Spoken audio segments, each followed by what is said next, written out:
All right, what's up, everybody? I'm here with my buddy Kevin. How you doing? My eternal nemesis, and we're gonna play some 4th edition Malifaux. What do you think about that? I'm pretty excited. We've both played a teeny bit, but one of the cool things about the 2-player starter box that you see here is that it comes with this quick start guide, and the quick start guide has like a set of 5 scenarios that sort of ramp up the complexity of the rules as you go, and it's a really good way, or hopefully a really good way, to learn how to play 4th edition. So we're going to go through all those scenarios and play them, and it should serve as a good way to learn the game if you're brand new to Malifaux or if you're moving over from 3rd edition. They actually had a thing like this. Did you ever play this starter box in 2nd edition? You probably didn't because you played Rezzers, right? Yeah. So the starter box in 2nd edition had a very similar thing to this. Some folks might remember. But basically we're going to start with a very, very, very simple game where it's just 2 models with like pared down rules, and then we're going to kind of build up the complexity until we're playing with basically full crews. So we'll show you what we're working with and we'll get into it. So we have basically all the contents of the starter box here, and this is the crew of the Banished, which are the aquatic fish creatures. The better of the 2 crews. I'm going to go with the stompy robots, the slightly less stompy robots, the small and kind of piddly robots, but they're still cool robots. These are from Ampersand, which is a very cool part of the lore. But let's take a look at the star of the show. This is the quick start guide. It has a teeny bit of fluff.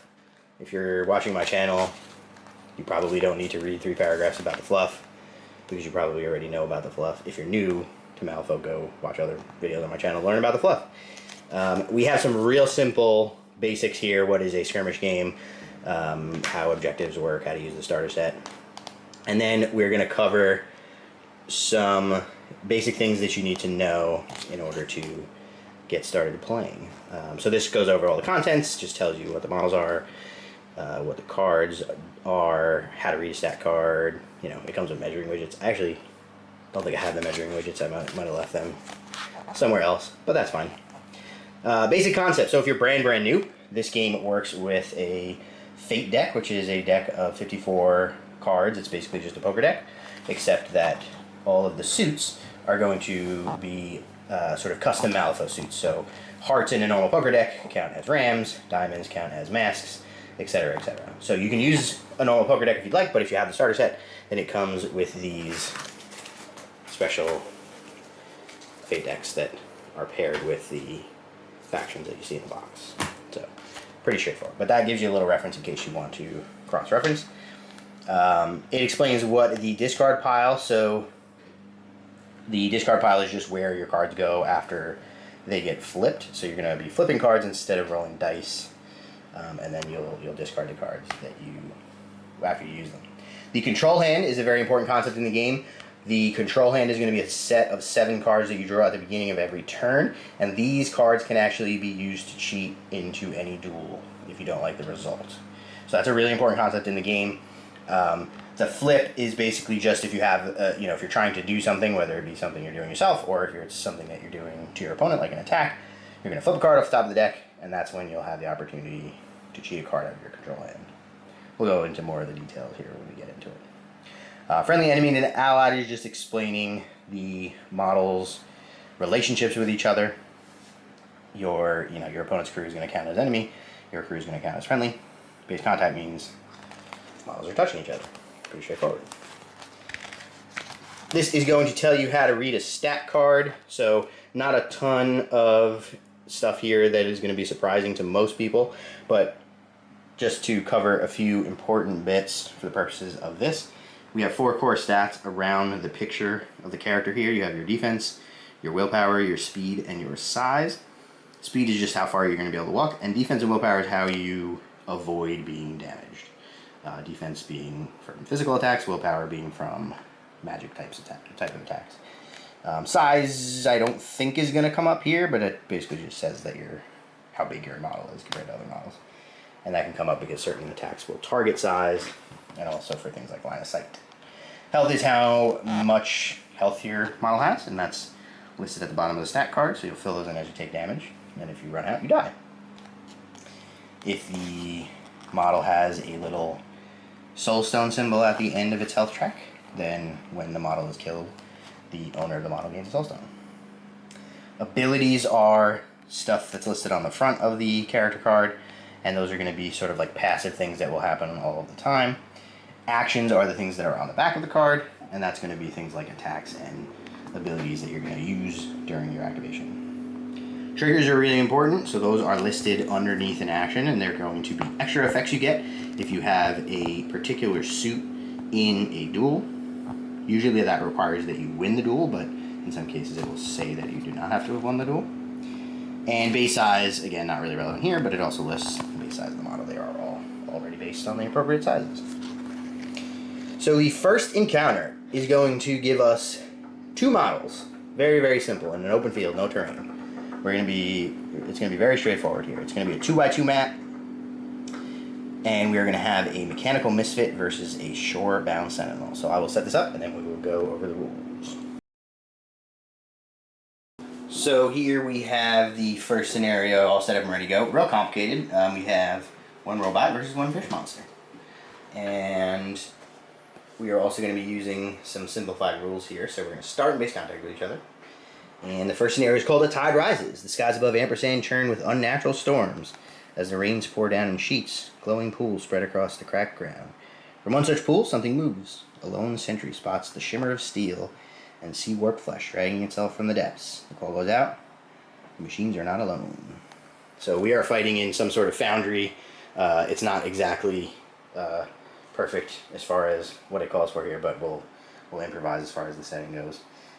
New rules. So this scenario is going to have us only being able to use one specific attack.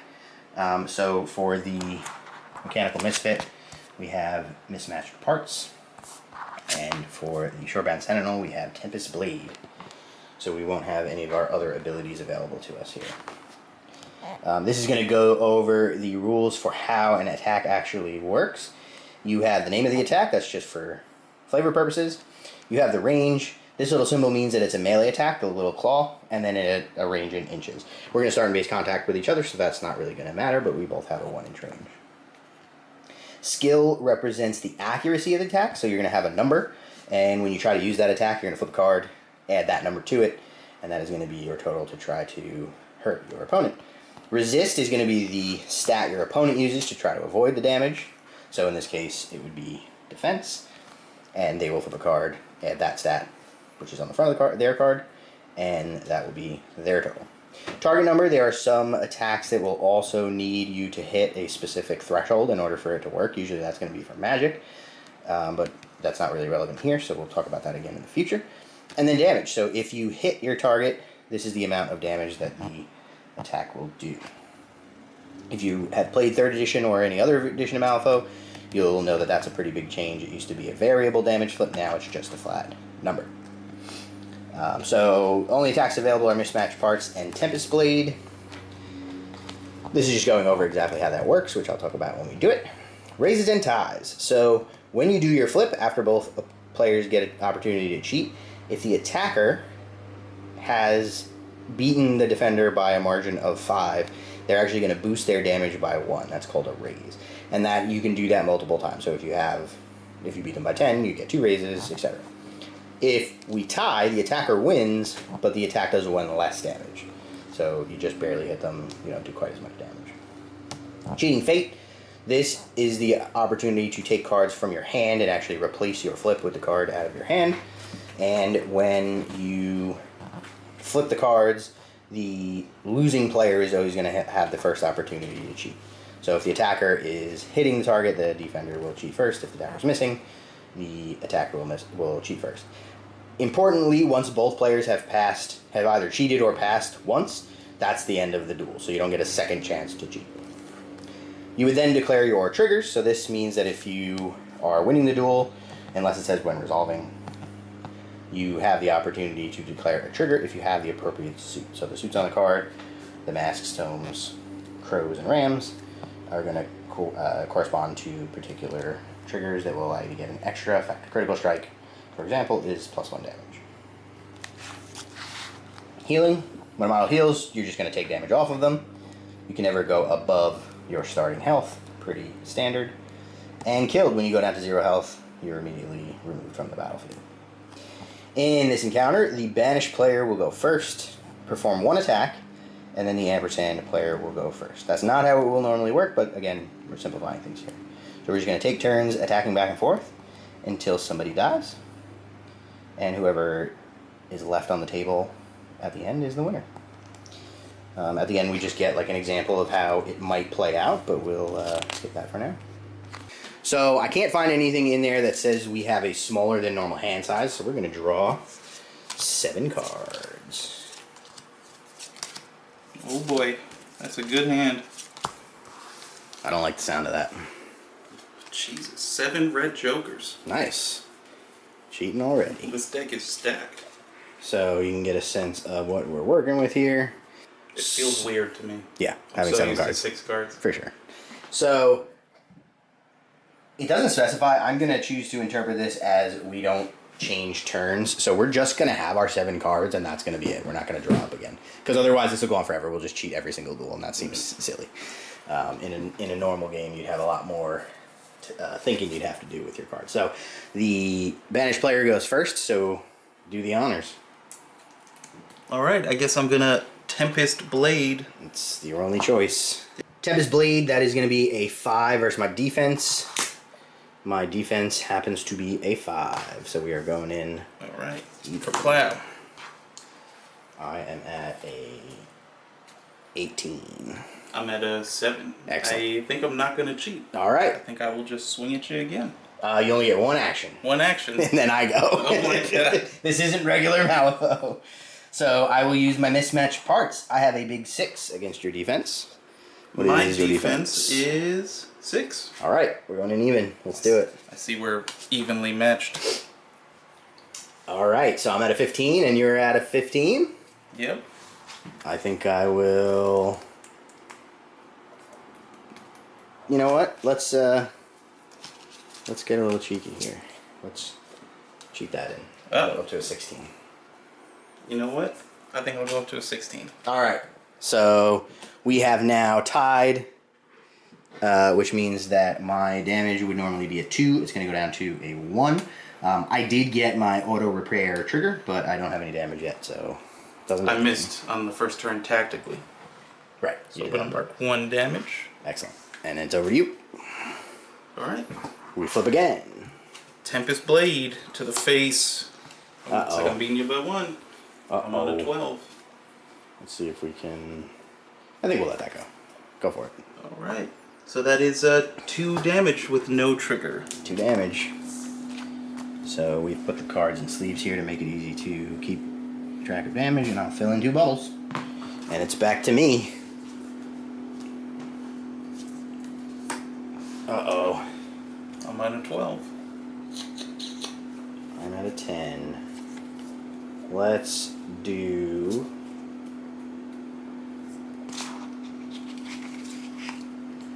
that. I'm at a 13. Is that the trigger you need for your repair? It is not. I need tones. I'll let it go. Okay, so that's going to be 2 damage to you. Oh, not the face! Looks like I have 4 health remaining. 4 left. The good news is if I kill you, you'll get a soul stone. The bad news is if I kill you, I win. All right. Not if I kill you first. Swinging at me. Oh boy. I will cheat in this 12. Uh-oh, 12. I am currently sitting at an 8. That would be 1 raise, which seems bad. You're 17? Yep. Well, I don't think I can really affect that, so why don't you go for it with the raise? So that's going to be 3 damage. 3 damage with the raise. 1, 2, 3. And I assume we're not. I don't know if we're supposed to be using abilities on the front card. Do you have any front card abilities? I do. It's resilient, and it reduces raises you receive by 1 to a minimum of 0. So far it has not come up. Okay, because I have armor, so I should be... We'll just ignore that for now. I don't think we're supposed to be using it. This is just to learn how duels work. Back to me. Let's poke you again. Uh-oh. I got a 1. I am on a 14. That seems bad. I think we gotta let that go. Uh-oh. Back to you. Swinging back. Ooh. I got a lot of bad cards in this deck, it turns out.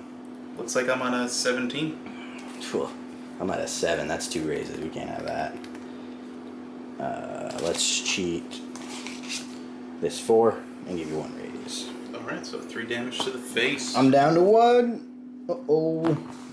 Alright, let's see if I can get my heal trigger. Right suit, bad number. No. Nope. Back to you. Alright. Flipping cards. Hey, look at me. Flipping good. You got me on that one. Excellent. Back to me. Damn. So close. Alright, hold on. Let's cheat this. Let's do that. That puts me at a 10. I'll go up to an 11. Gross. You're attacking me.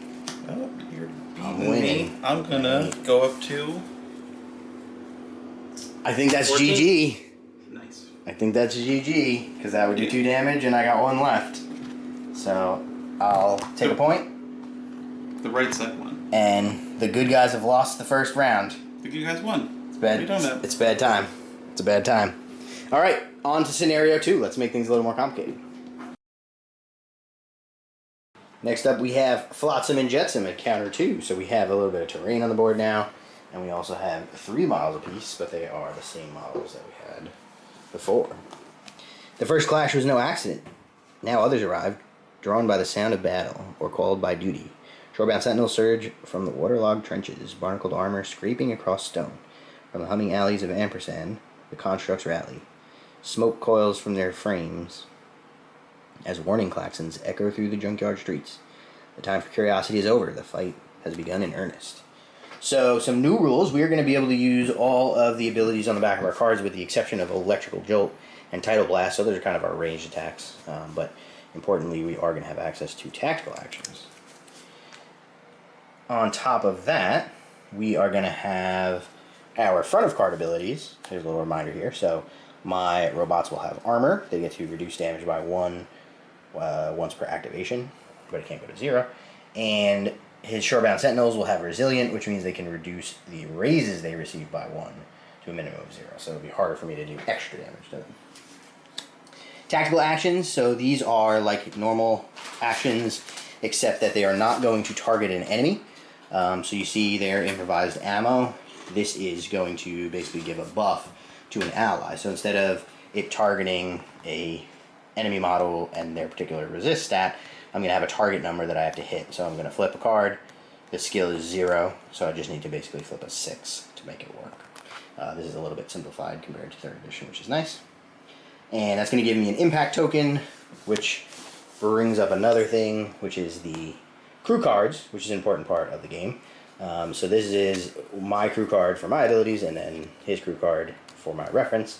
But an impact token, when the model with the token succeeds in an attack that deals damage, they have to remove the impact token, and it deals +1 damage. So it's just going to be a boosted attack. So I can use this to try to have one model buff another model. This is just explaining everything I just said. Also, there's triggers on these, so knock aside, I can move the target of the action up to 3 inches if I have a mask. So, tokens. These are going to represent buffs and debuffs, and they're often going to be referenced, or always going to be referenced on the crew cards here on the back.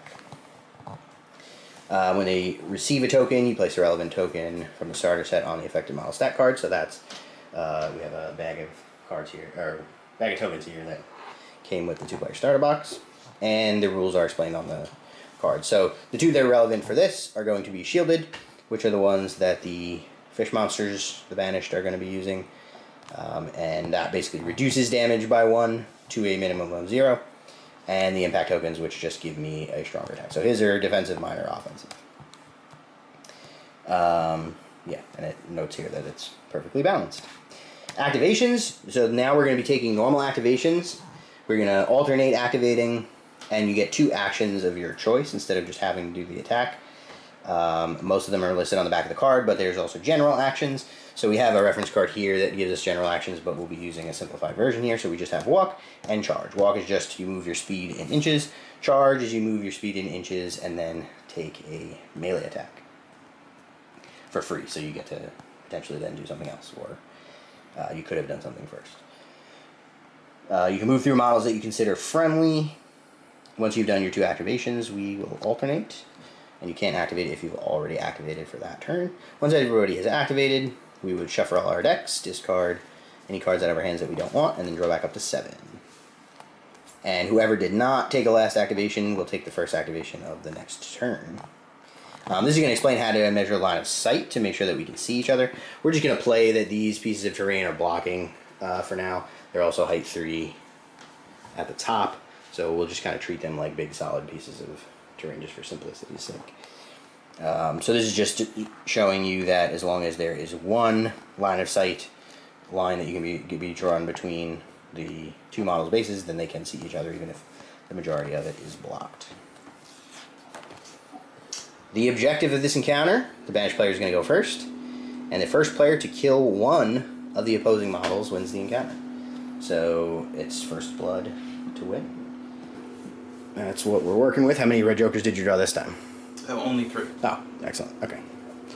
So we'll cover the jokers when they come up. The book has already talked about them, but that's what we're working with. Different than the last game, we will be replenishing these hands, so that's not the only cards that I'm hopefully going to have to work with, but we will start with Mr. Fish Monster. All right. Do your worst. Are they deployed as... Yeah. Good. It's a 2x2 board for this, so we've just kind of put everything in a little further than normal because this is a 3x3 map. Can I target myself with a tactical action? Yes. Even if it says ally only? Do I count as an ally for myself? Yes. Okay. Oh, you mean the model itself? Yeah. Yes, I believe that is. Okay. You can. Well, then that's what I will do. I'm speed 7, that's pretty good. If I'm wrong, it'll be good for engagement because people will scream obscenities at us in the comments. Yeah. And then, I'm gonna hardened husk on myself. I need a 3. Got it. Excellent. So he gains a shielded token.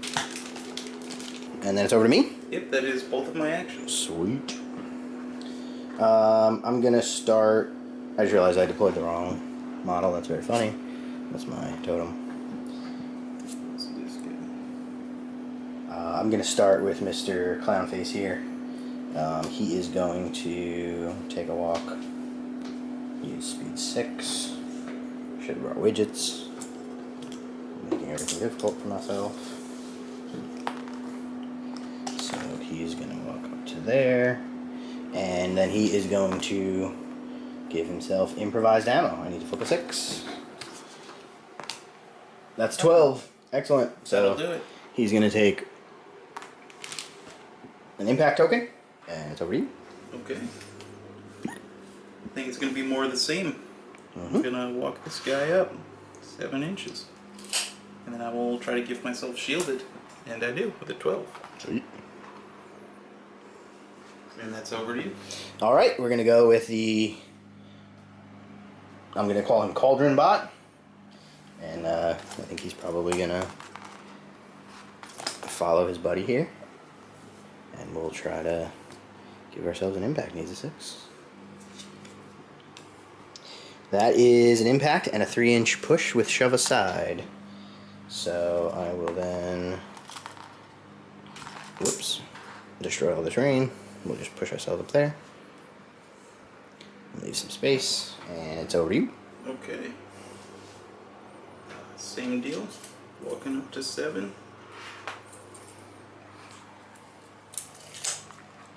Giving myself shielded. And I do. Alright. Looks like we're all going to be fully buffed here. I'm going to check to see if it's possible for me to get a charge in. I think I'm just out of range, so we're going to do the same as these. Oh, I guess I called those solid objects, so I'm technically cheating. We're going to walk over here, and we'll try to give ourselves an impact token. Look, good cards. Alright, so we have all walked and we have all buffed ourselves, and that's the turn. It's the standoff. So we will shuffle our decks, discard any cards out of our hands that we want, and draw up to 7, and then we'll go again. So we have discarded those cards, and we have drawn some new ones. And being that I took the last activation last turn, it's over to you. Alright. I'm going to see if I'm in charge range. I'm speed 7. Leave my robots alone. Looks like I am. I'm gonna rush over there. What's my melee? Should be 1 inch. It is indeed 1 inch. So I'll go over to here. I'll be within an inch. Pretty rude. And then I will smack you. Wow. Can't believe this. Tempest Blade. Defense is 5. Can you beat a 7? I can, in fact, because I have a 14. Oh, well then can you beat a 18? That's a good question. That would be no raises for you. I think I will let it go. Alright. Looks like it's 2 damage with crit strike. So 2 damage after your armor. Okay, so it would be 3, but my armor brings it down to 2. Alright, do it again. Looks like you got me there. I got a 17. That is going to be the end of my activation. No cheats, huh? No. Do you want to cheat? I don't. Cheat down to a 1? Unfortunately, I don't have a 1. It's tempting, though. But, no. Alright, well, being that I can heal myself with the appropriate application of my repair tools, I think I would like to go, even though the suits aren't looking friendly to me. So I'll have the same guy go so that we can try to avoid him getting killed. And he's going to mismatch parts. This will be 6 against your defense. Oh. I'm at a 7. I am at a 15. I think I'm going to keep my cards. We'll try it again, though. That's better. I'll let it go through. I'm not going to cheat. So I currently have you by 10, which would be 2 raises, which seems pretty good. However, what I'm going to do... Oh, but then I lose... No, it's fine. I'm going to cheat the 8 to get the tomes trigger for self-repair, or auto-repair, rather. So that is going to only be 1 raise, which you will cancel with your ability. But I will spend my impact token. So it is going to be 3 damage. And I will heal 1. Okay. My shielded will block 1 of the damage. Okay. Down to 2. And he's done. Over to you. And I will swing on the cauldron, man. Harsh but fair. Defense is 5. Skills 5. I'm at a 7. I am at a 13. Let's do 16. I'll go to 17. Alright. And that'll be 2 damage. 2 damage, armor 1, so it takes 1. Yep. And then he will swing again. No armor. Oh, Ugh. I'm on an 18. Well, now, I think we'll do... so I will tie you, which is going to take your damage 2 down to damage 1. Yep. And I'll take 1, because armor only works once per activation. So I have 3 damage on me. Alright. And that's it for you? That is it for him. Alright. So this little man's is engaged. I don't think it covers engagement, but we'll assume that that applies. Because it's silly if it doesn't. So what I'm going to do is something sneaky here. First I'm going to use a measuring widget like a smart man.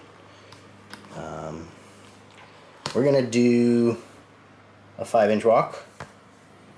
And then we're going to charge the first guy.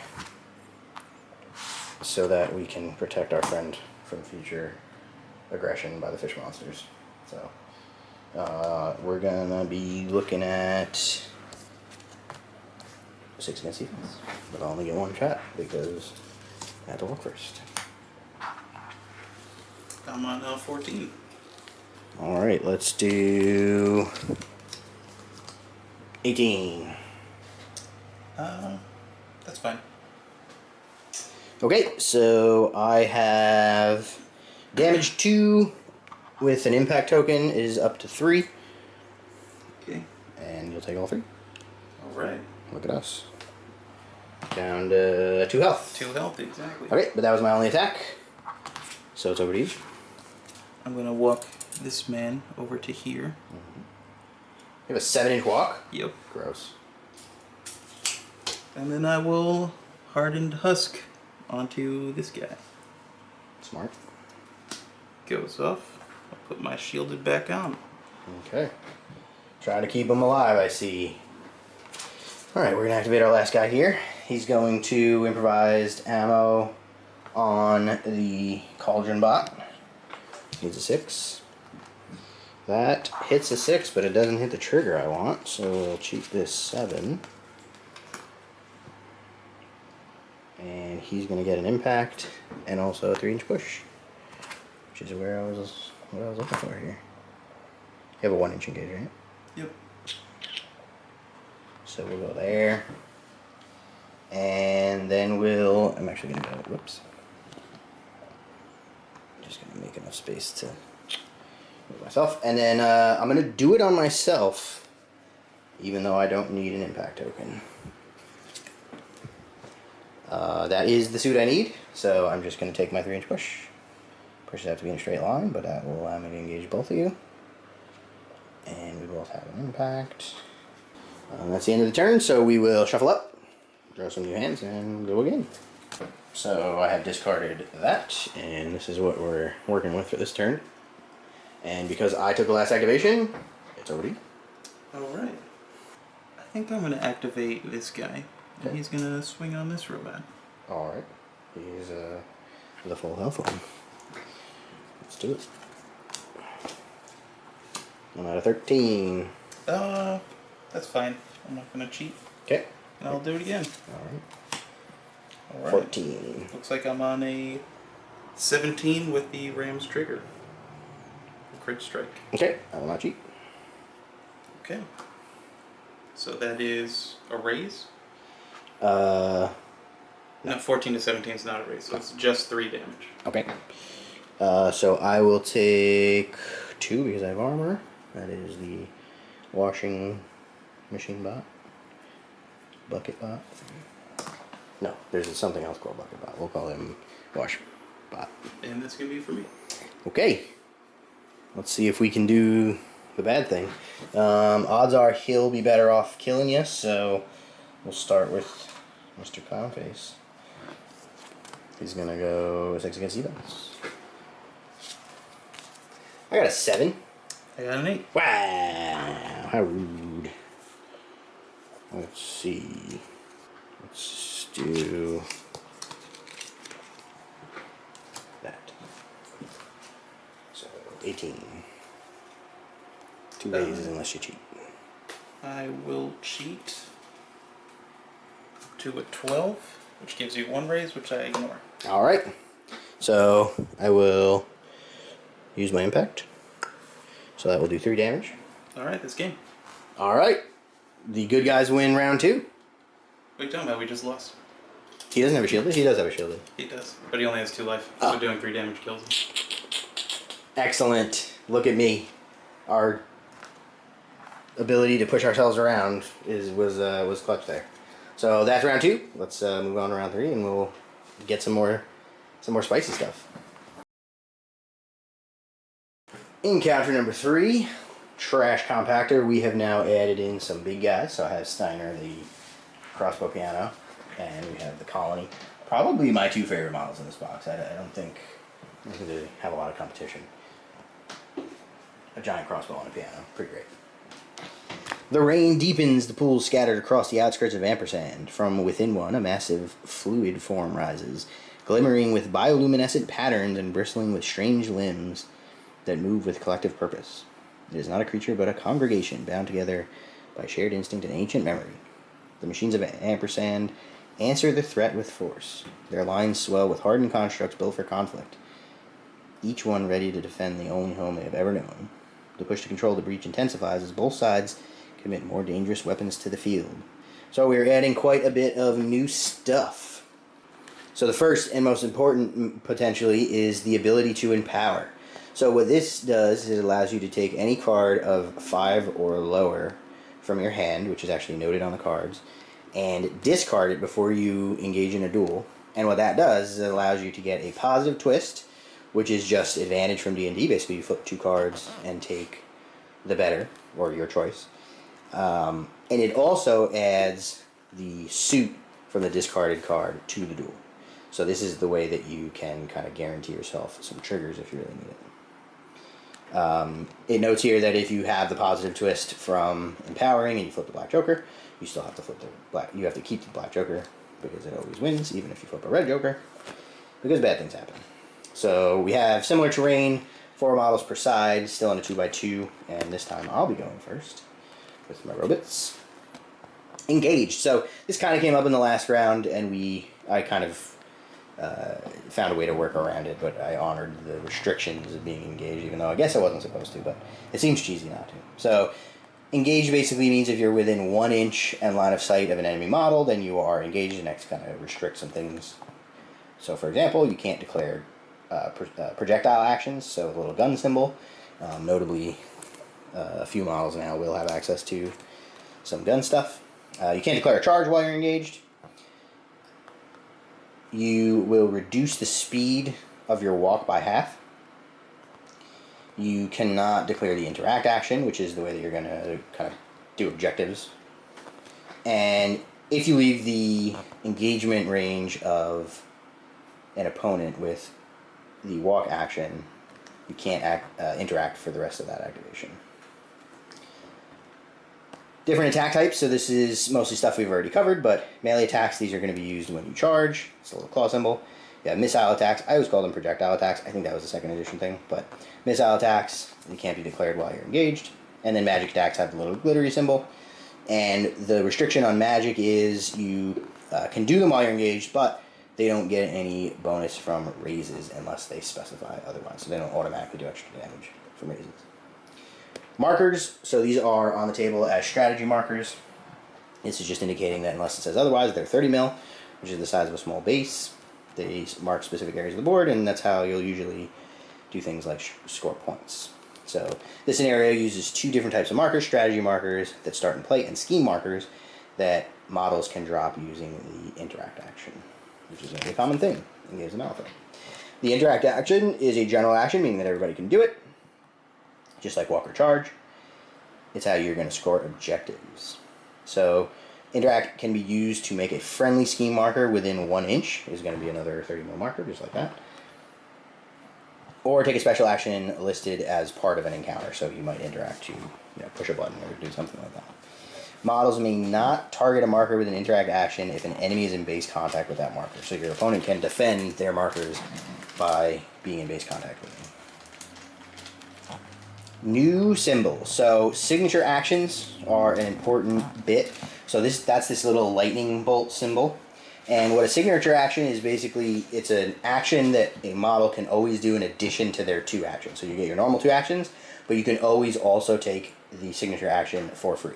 Notably, you can still take this as a normal action. So you can choose to do it as a signature or as a normal action. So if you have a signature action, you can just do it 3 times unless it says otherwise, like it does here. Because it's 1 per activation, I'll just do that in addition to my normal 2 actions. It also notes that if a trigger generates an action, that doesn't count towards your normal action limit. So that's important because it is a way to kind of get you some extra attacks, and it doesn't count towards your normal limit. The pulse symbol, which is the little brackets that you see here next to the number 2, is just a range that is going to emanate out from a particular model. So the model that's generating the pulse, in Steiner's case, the mechanical misfits within 2 of him and line of sight are affected by it. So this can potentially affect multiple models, anybody that is within 2 of him in any direction, as long as they can see him. We have a couple of new tokens, and just like before, these tokens are going to basically be the opposite of each other. So I will be using bolstered tokens. That is something that is going to give the model that has the bolstered token +1 defense and +1 willpower, and then at the end of the turn that will go away. If that model ever gains injured, it also cancels. And then injured is just the opposite. It gives the model -1 defense and willpower, and it goes away during the end phase and is canceled by bolster. So they just cancel each other out. So the objective here, special rules. Any model may take one of the 3 neutral strategy markers in the center with the interact action to flip the marker from neutral to friendly to that model's crew.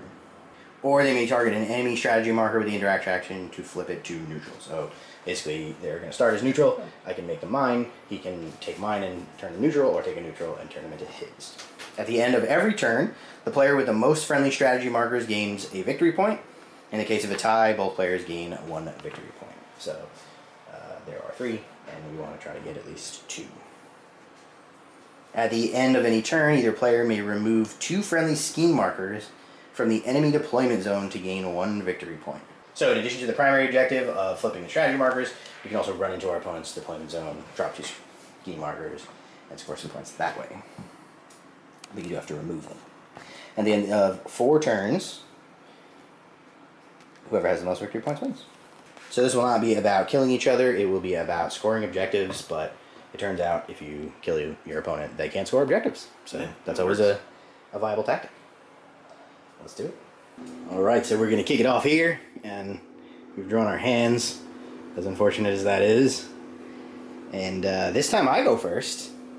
So I'm going to do some shenanigans here. I am going to activate Steiner. He is speed 5, but what I'm going to do first is use his signature action. It's going to need a 6. Of tomes, preferably. That's a 6, not a tomes, but that's okay. So, models within 2 are going to move up to 3.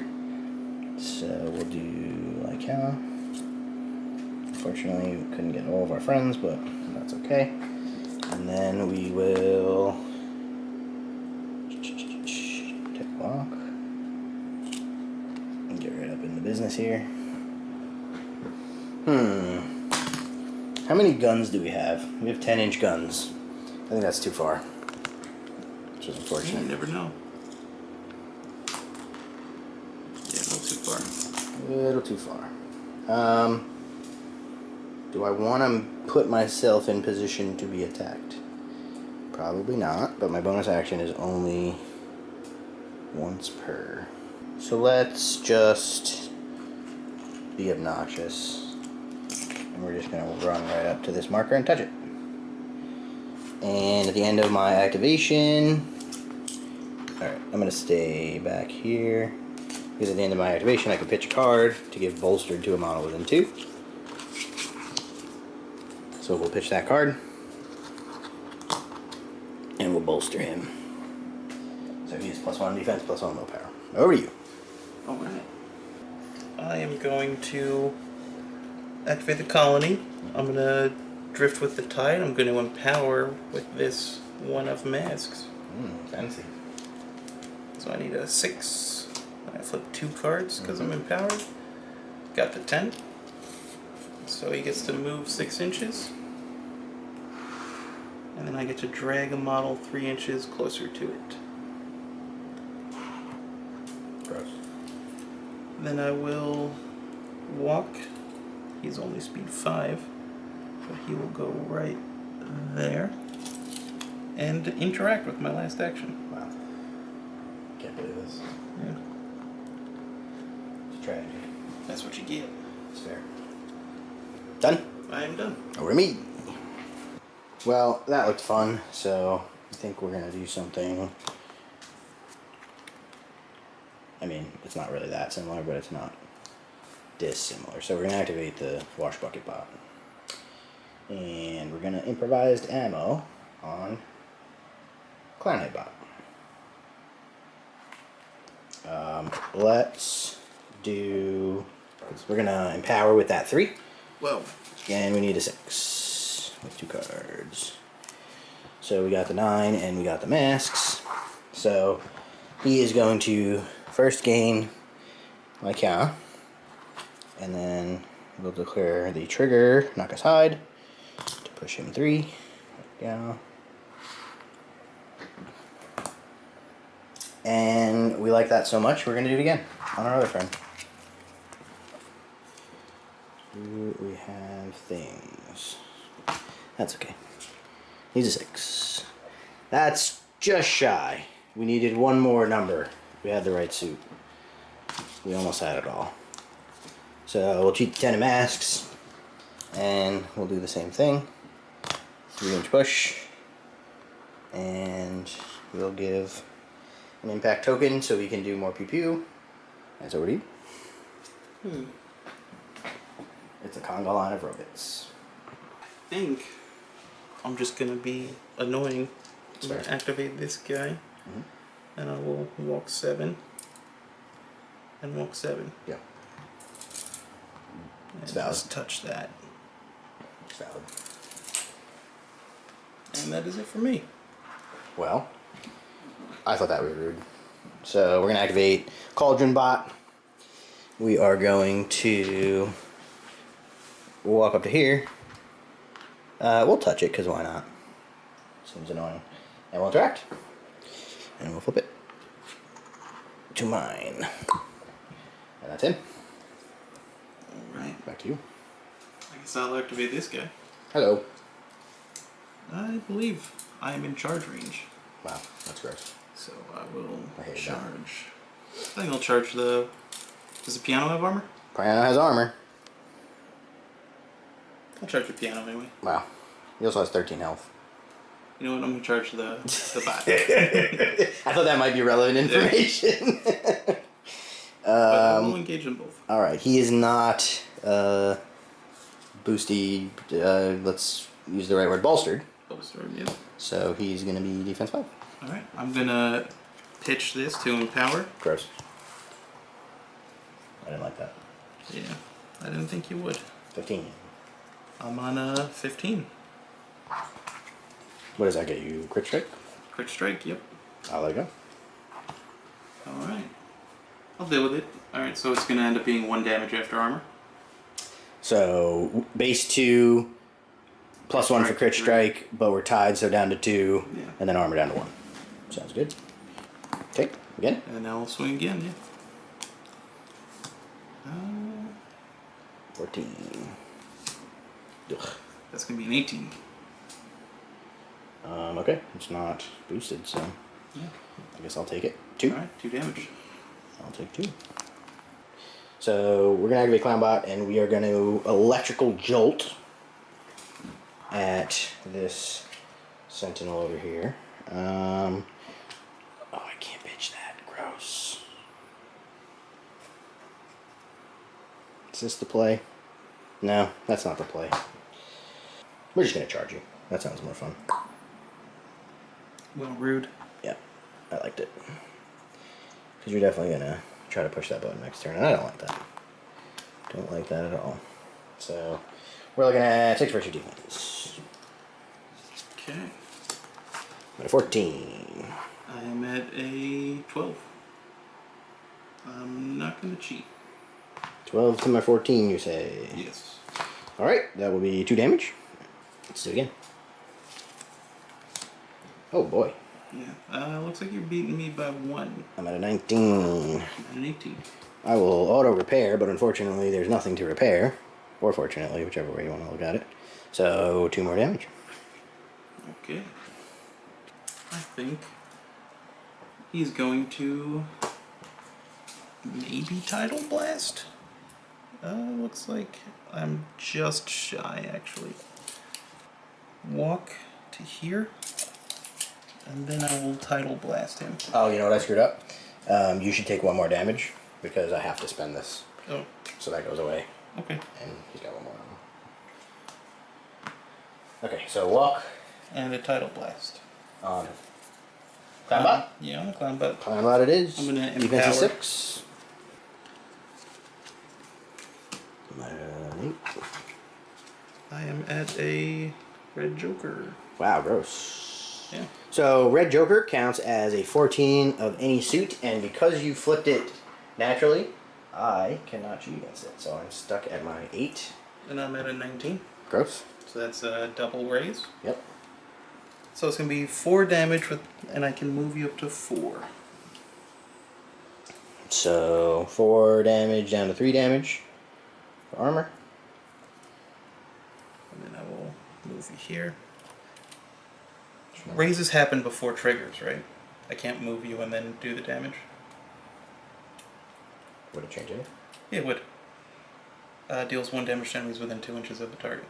Oh, good question. No, triggers resolve after Alright. the damage. Yeah, we'll move you up to 4. Does that affect your friendly models, or is it just enemy No. models? Enemies within 2 inches. Got it. And I'll just make sure you're in my engagement. Alright, so you pulled me off the button. Quite rudely, I have to say. And that is it for him. Okay, that's turn. So I own 1 strategy marker, you own 1 strategy marker. We're tied, which means we both get a point. Yep. And we go to turn 2. We will shuffle our decks and discard cards and then come back. Alright, so we are back. I have discarded some cards. He has discarded some cards. And we have drawn back up. You took the last activation last turn, so Yep. I will take the first activation this turn. Better not. I think I will. I don't like the fact that I'm not touching that button now. And so I might have to just walk back over to that button. You know? Oh, this goes away. Alright, I'm going to activate... Am I actually even within range? I don't like it. We're speed 6. Oh, I was counting my guys at speed 5. I didn't realize that. So, yeah, we'll activate the clown bot, and we're just going to walk back to the button, but we're half speed because we're engaged. Unfortunately, I can't charge you. But I can walk once, and then touch the button, and then attack the guy that's down to 2 health. You should have been 4 inches away from the button. I moved you 4. But I was on this side of the button. Oh. Quick maths. Mhm. Button's about an inch. Yeah. Yeah, let's ditch this 4 to empower, and we're looking at 6 first defense. Uh-oh. That's not spectacular. I am at a 13. I'm at a 12. Let's do 17. 17, eh? I think I'll do 18. Gross. Okay.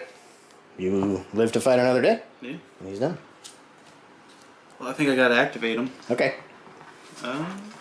I guess I will try to Tidal Blast you.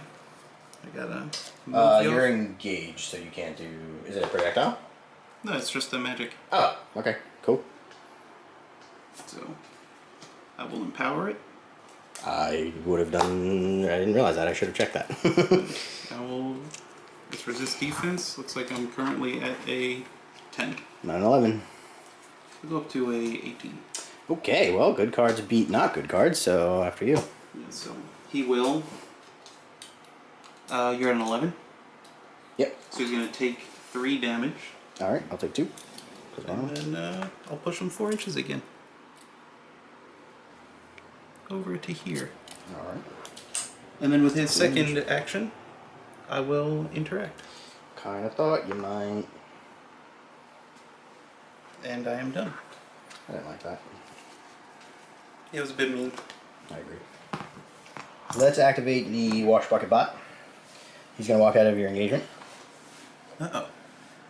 And then he's going to charge this guy. You really do not like that man. You know, he's almost dead, which seems like a good time. So, 6 against defense. Looks like I am on 15. 16. Do you have... How many face cards did you draw this turn? Fucking gross. Alright, back over to you. If it makes you feel any better, I really wanted to use that card for something else. Good. You deserve to be disappointed. I think he is going to charge him. Alright. Try to kill that bot. Do it. I will go over to here. He's full health, just so you know. He took damage. No, There's no way he's full health. Sorry, he gets 6. I was confusing these two, they look the same. Robots all look the same because I'm a I'm racist. gonna empower. Alright. Defense 5. Alright, I'm on a 14. 1 out of 10.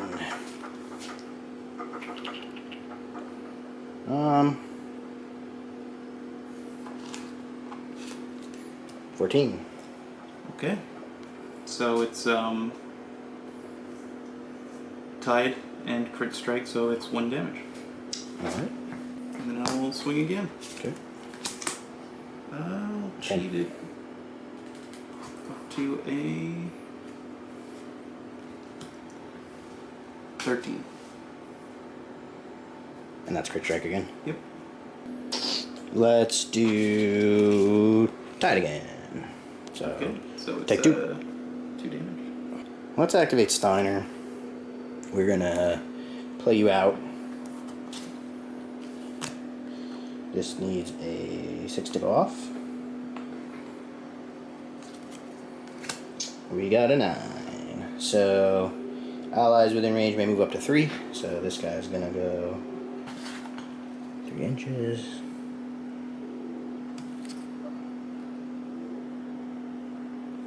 Yeah, it's just a move of 3 inches. So I'm actually just gonna go right up to there to make your life difficult. And then we will piano hammer. 6 against defense. Oh. Oh, looks like he got me there. Okay. I'm on a 14. To my 19. So that is 1 raise. That'll do 4 damage. Alright, so the raise is blocked by resilient. Mhm. So I take the 3. 2, 3. Alright. We will try that again. Hey, look. All my good cards. I'm on a 17. 3 again. No raise. That's pretty good.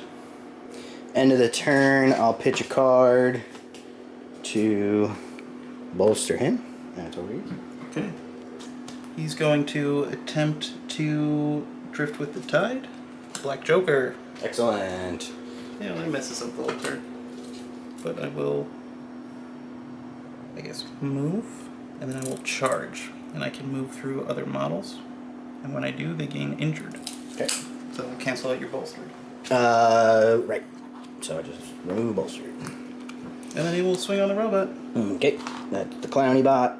4 health left. Defense 5. 18. I'm on a 18 as well. Okay. With a crit strike. Gross. So that's going to be 4 damage. With the -1 for attack. Because Without we the died. -1. So down to 3, armor down to 2. And that's it for the colony. Crit strike do be like that. Don't you have another AP? No, I failed my free action, so I had to walk Oh, and charge. yeah. Well, he's in a bad place. Which I don't like. Alright, we'll activate him. Can we see you there? We're gonna take a walk for 6. And we're gonna bolster ammo on the clowny bot. Because at least if I can get out of your engagement range, you only get 1 attack against me. So we need a 6. Oh, we also need a mask. Oh. Excellent, Black Joker. Nothing happens. Over to you. Okay, he's gonna activate and start swinging. Gross. I hated it. Yeah. I think we're tied, actually. Yeah. Well, I don't want that to work, so. You just had better cards than me across the board, huh? Yeah. So. It's only 2 damage. Okay, takes 1. I'm alive. And then I'm gonna swing again, and it's See just that good card card. against card. Yep, No, there we go. He got me. He's dead. Boop. All that damage I did, and I couldn't even take a model off the board. You're close, though. Yeah. I think both of these guys are 1 AP away from death. Yeah. Alright, that is end of turn 2. You will score a point. I will not. Sweet. That's over to me. We'll shuffle our decks and come back. Turn 3. And that's what we're working with. So, yeah, I'm now short a model, which means, I guess it doesn't cover passing yet, so we'll assume that I can't pass, but it's probably not going to matter, because I get to go first here. That is true. And let's hope that I can make something happen. So, you have, he's got 1 health, he's got 2. No, he's He got one has health. one health. He has two. Yeah. He's the guy that's got a lot of damage on him. So yeah, I think we'll start with Cauldron Bot, Makes sense to me. and we're gonna take a poke at you. I'm not gonna empower the first one. Let's do it. 6 against I defense. will. All right. Oh boy, looks like it didn't matter. 18. Oh! 18 as well. Well, you got it from me. Congratulations. Red Joker. Best one I ever spent. So that will be 2 damage, and I'll declare auto repair to heal 1. Okay. So I'm up to 4 health. Squish the fishy. Oh, you know what's really dumb? I didn't need to do that because this was hiding and I forgot. Oh, no. I had +1 damage. Oh well. Well, that goes away now.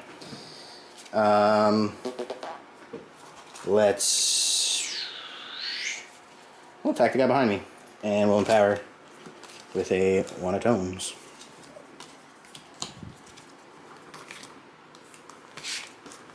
I'm at a 14. I'll go up to a 15. Same though. Alright. So 1 damage and I'll heal 1. Now up to 5. That's the full health guy. Yeah, it should be. I think I'm gonna go with this guy. Okay. I will walk to engage them both. And then I will I'll swing at the little bot. Okay. Defense Actually, I think I'm gonna tidal blast the little bot. Okay. Defense 5. I'm at a 9. I'll go up to a 16. Crush. Is that your trigger to push me? Yes. 17. Alright. So that's it for him. Okay. Yeah, so we'll activate Steiner. We'll start with a play you out. He's a 6. This is my signature, so it's full free. Gets the 6. Ooh, and gets Tickle the Ivories. I move myself up to 3. So, once per activation, allies within 2 inches can move up to 3. So we'll go right over there. And then I get to go up to 3. So I will go like that. Is his signature, is Colony's signature action a push or a move? It's a move. I ignore models when moving anyway.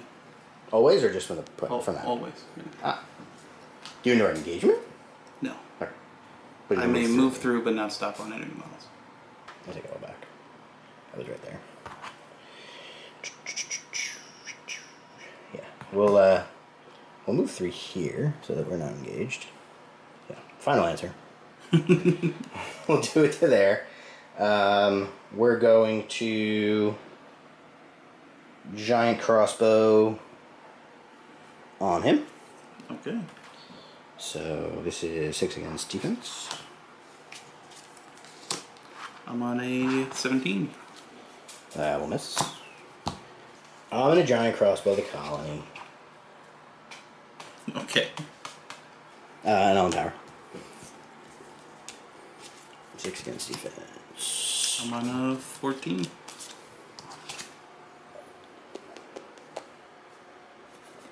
Well, that was a waste, because I had bad cards. Over to you. Alright. Guess it didn't matter. I guess I have to go with colony now. He hasn't gone. Yeah, that's right. But I have to go with the colony. Oh, okay. Yeah. So I'm gonna try my Drift with the Tide. Hey, I actually get it this time. Oh, also, never mind. Don't know what I can do with it. I will maneuver right over to here. Okay. I'll stay out of your engagement range. Okay. Is charging a push Yeah. still? Then I guess I'll just finish touching and engaging you. Okay. He's gonna get injured, Okay. and then I will swing. Okay. Defense 5. Alright, I am skill 6, so I'm on a 12. 12. I will go to a 17 with crit strike for 5 damage. Down to 4. Good. Yeah, I'll empower and swing again. Okay. One more. Oh yeah, that's right. Looks like I'm on 16s. I'm at 11. All right. I'm gonna declare convulsions, which allows me to move you 3 inches, and then if you don't discard a card, I may move you another 3 inches. Okay. How much damage? It's gonna be 4 with him. I'm 5 higher, right? So it's 1 raise. Mm-hmm. Okay. Down to 1. Oh, actually, I can just crit strike and kill him. How are you crit strike? This time. Oh. So that does 5. It would do 5, yeah. Okay. Who's dead? Alrighty. Colony. And I'm out, so your last guy? Yeah, I guess I'll just swing on him. Rude. Do I want to empower? Yeah, I'll empower. Defense 5. I don't know how you still have cards left. Because I only flip low cards. It's incredible. Yeah. Looks like I'm on 17 with crit strike. I'm on an 8. I won't change anything. Good. Alright, so it's 4 down to 3 with your armor. Mm-hmm. And I will swing one more time. Okay. I'm not going to empower. Ooh, looks like I'm beating you. Best I can do is tie ya. Because I had crap cards except for that red joker. Well, that saves him, though. So it does 1 damage, yeah. Okay. It's not great. You will score your 3rd point. I will score nothing. Second point. Third We point. tied the first turn, right? Yeah, we both got a point. Oh, okay, cool. So it's 3 to 1. And we're going into the last turn. We'll be right back. So we're up to turn 4. I finally got some cards to work with, but unfortunately I don't think mathematically I can pull this out. But we'll see how much abuse we can provide Kevin before we let it go. So I think you're just jelly of my better models. wow, I'm flipping this table. And I quit. We're gonna activate Steiner. One more time. He's got 1 health. He's got how much? 6 health. 6 health. You say. I don't even think I can save the point because you're touching that, isn't it? Yeah. There we go. Shit, there's a good chance I don't even get to defend it. You might just get your 4th point, even though I get to go first. Maybe. I think I need to get pretty lucky here. Alright, let's see if we can be kind of clever. We are going to giant crossbow this guy. So 6 against defense. Alright. I'm at a 12. I will go up to a 17. Make you use one of your good cards. Mm-hmm. Let's do 19. Alright. I get to push you 3 inches.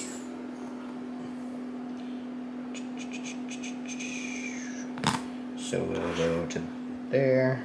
You're also going to take 3 damage. 3 damage. Probably still do it. Yeah, so we'll charge you. Is the crossbow only once per activation or something? It's not. But I'm 3 damage. And I want to be closer to this guy. But actually, I don't think I can be close enough to him. Everything is within 2 inches. I can't both be touching that and also be within 2 inches of him. We'll charge to here so that we're within 2 inches of our friend. And we will punch you. 6 against defense. I'm at a 7. I'm at a black joker. Let's put your total. 6. With a 6. Got you by 1, so 3 damage, you die. Yeah. Let's go. And I'm going to play you out. I will empower with the tomes. So 5 tomes, a 6, don't black joker. Okay, we'll just take more cards out of my hand. That's fine. So, allies within range may move up to 3. So I'll move over to here. And then I get to move myself up to 3. So I'll go... Just touch that, I guess. And now if you can get your colony thing off, you can just go touch me, and then that's the end of it. Yeah, kind of. But I got as far away as possible. I could probably just activate him and then walk, charge. 7 inches is pretty good range. Yeah, it is pretty good. So I think I will do that. And then just charge over to here. Defense 5. Alright. 17. Well, you beat it. Sweet. Oh, that's it for him. He'll go. You have how much health? I have 1 health. Alright, I'll punch you. 6 against defense. I'm at a 15. I will go up to a 16. I will go up to an 18 and heal 1 and you'll die. And then I'll interact so that I at least block your... I don't know how much health he's got left. Something got screwed up here. That's fine. It's not going to change anything. Alright, I'll at least stop you from getting a point. How about that? I'm fancy. We'll see. Well, I'm touching it. You'll have to move me and... Let's see what you can do. Fucking colony. It's the worst. Yeah, colony's gonna go. I think I accidentally erased damage on him. So if you do a bunch of damage, we'll just consider him dead. I guess I'll just charge him. Okay. Get right up to here. Take the swing. Ooh. Defense is 5. I am at a 18. I'm at an 11. Good. So that's the shove aside trigger. So I will do... Wow, I hate it. 4 damage with the raise. Takes 3. I don't think I have enough movement to get to you with the shove aside. Well, here's your problem. But I don't need to because I'm just going to move you. And then interact. This market just sucks. Okay. Yeah, well, that'll do it. That's another way to do it is just move him. And then... And I will interact with my second AP. Mm-hmm. And I'm done. All right. 4-1. Good game. GG. Good guys won again. Another one for the bad guys. On to mission 4. Scenario number 4. Silent Fortunes. So we have added 2 more models. We have the Fortune Teller here on my side, and then we have the Silent Siren over on the right there. And they're going to have all kinds of new shenanigans. The fight rages on. Banished continue to emerge from the pools as the floodwaters rise. Every inch of Ampersand's rusted streets and guttered alleys is contested. The machines push towards higher ground, calculating every step as they dig in. But the waters bring more than just the old tide. The Silent Siren glides across the battlefield, her voice long since given up to the deep. The Fortune Teller reads patterns in steam and static, claiming to see what's coming before the enemy even moves. The silence before each clash lingers longer. Fewer rise after each battle.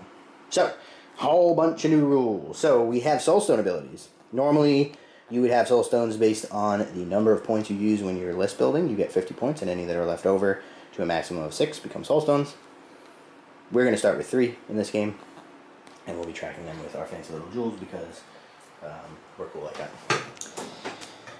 If there's an ability or a trigger that has a little Soulstone symbol, then you have to spend the Soulstone in order to be able to use that trigger. And in addition, when models die, with the exception of peons, you will gain a Soulstone. So you charge Soulstone when your things die. So we each have an example of a trigger that requires a Soulstone. Enemy controlled action, so the Siren has an ability that can make me do things. So they will actually have the opportunity to sort of control my models if they would like to. But they have to pay the associated costs out of their own resources. Deck manipulation is what the Fortune Teller brings, so I'm going to have the opportunity to look at the top cards of my deck in some occasions. Anytime it says looks at, then I'm the only one that sees it, but if it says reveal, then I have to show my opponent. We're also going to add some terrain stuff. So we've had terrain in all the missions, and it hasn't really done anything but be in our way. So this kind of goes through the way that some of the terrain stuff is going to work. So scaling is whenever you end a walk action in base contact with scalable terrain, you just basically pop up to the top of it. So again, for the types of terrain that we have here, we'll just say that anytime you are anywhere around it, we'll just assume that every side is scalable, even though it doesn't make a ton of sense, but just to keep it easy for the purposes of the demo.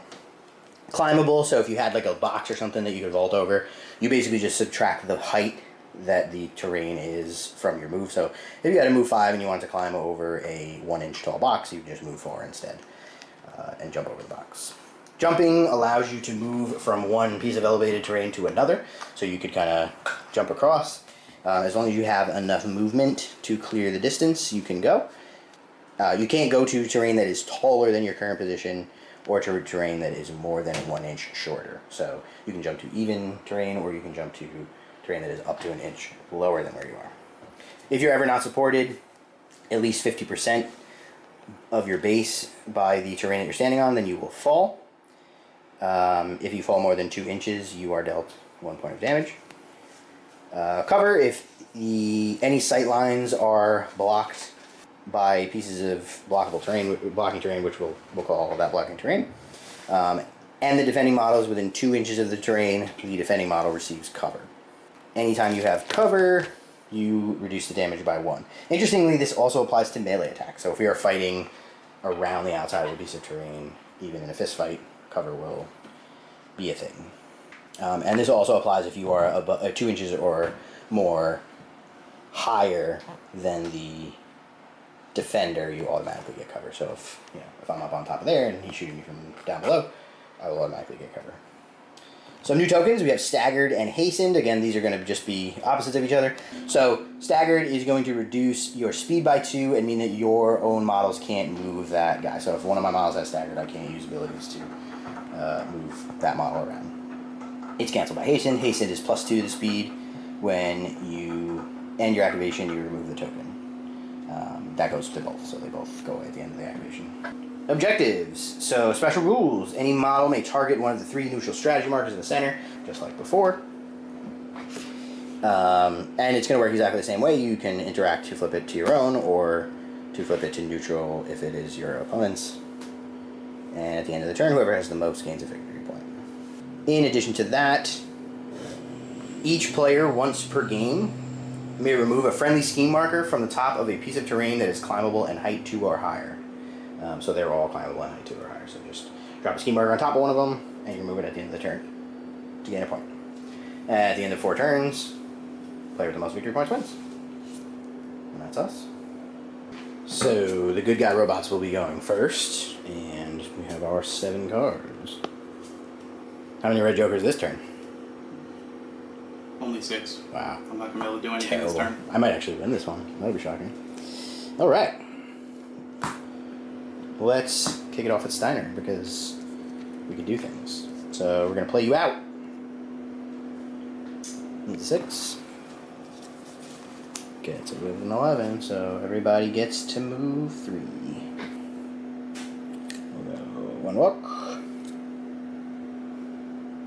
And 2 walk.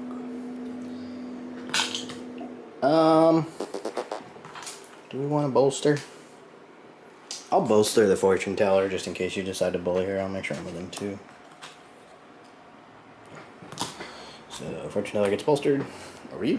Alright. I guess I'm going to go with the colony. Colony away. Going to drift with the tide. That's unfortunate. I will cheat in this 7 for the luminescent call. So we'll go 6. And then this one will go up to 3. And then I will walk 5 and interact. Just be an annoying jellyfish. He do be fast like that. I don't like it. We'll take a walk for 6. Give it 1 inch. What's your move is 6? Yeah. No, my move is 7 actually. Oh. Gross. Okay, well, I'll just double walk then and touch it because that makes your life more difficult. Over to you. You're not wrong. My life is slightly more difficult. So I will take a walk over to here. Be within 10. And I'm going to command from the depths, targeting your willpower. Alright, willpower is 5. I will empower. Okay.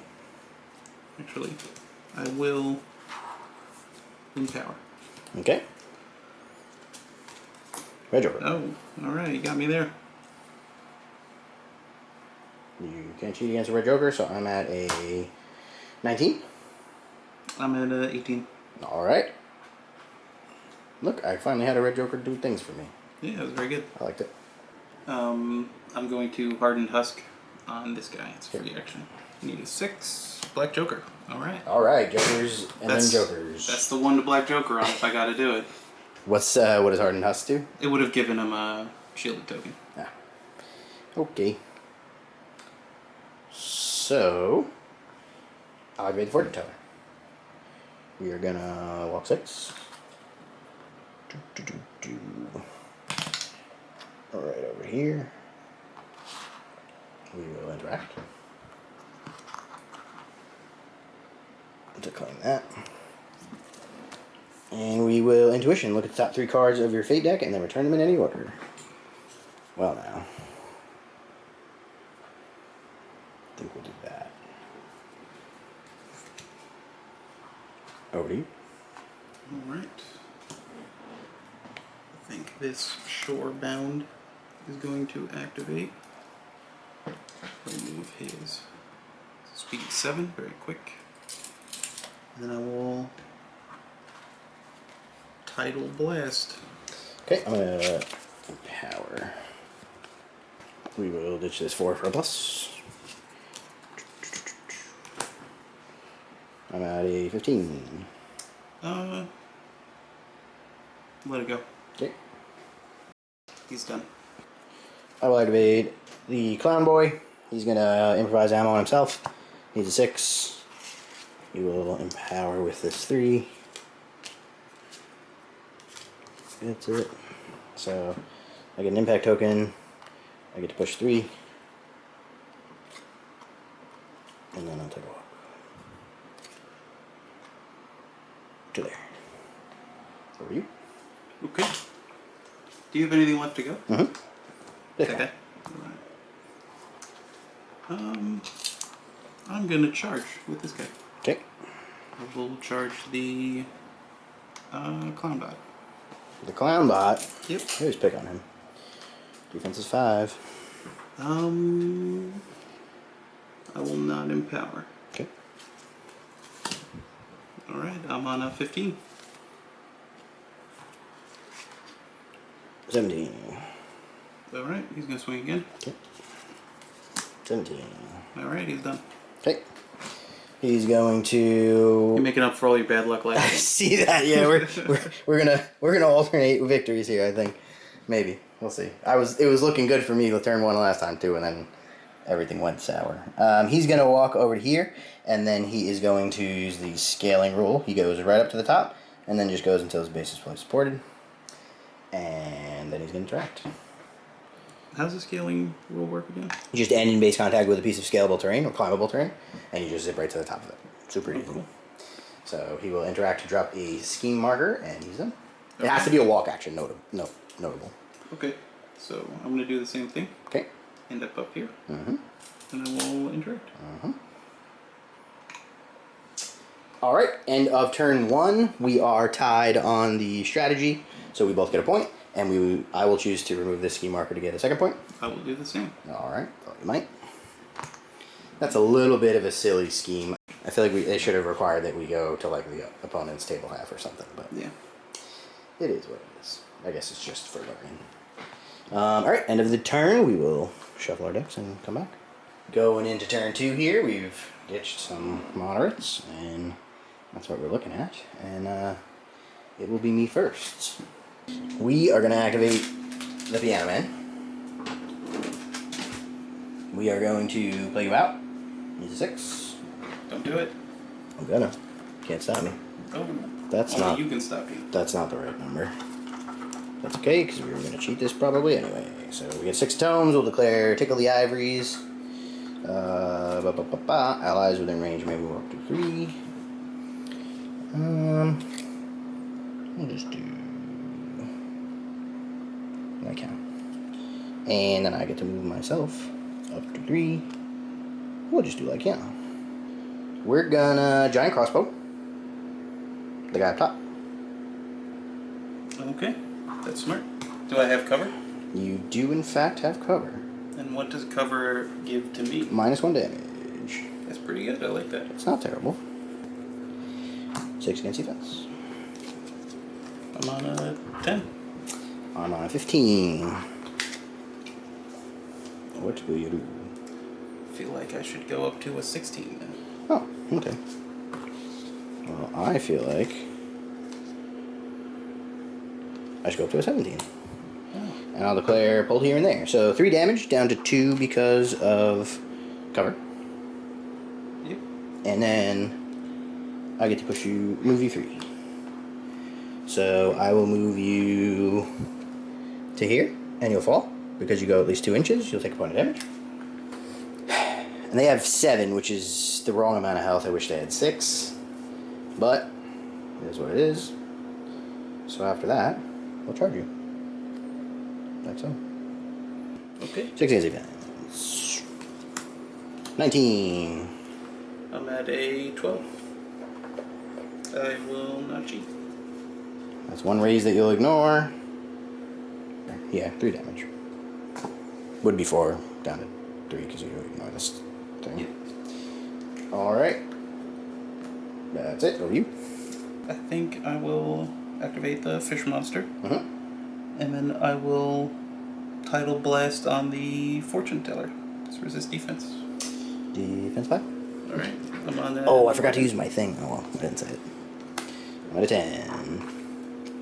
Is that your trigger to push me? No. Are you gonna cheat? Maybe. 14. I'll match you on a 14 with Okay. the trigger to push you. Thought you might. Is he within 2 inches of that guy? I don't think so. I guess it doesn't matter because there's no raise. No. But I will do 1 damage.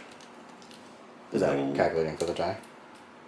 Yes. It's 2 damage normally. Okay. So if I move you, can I climb?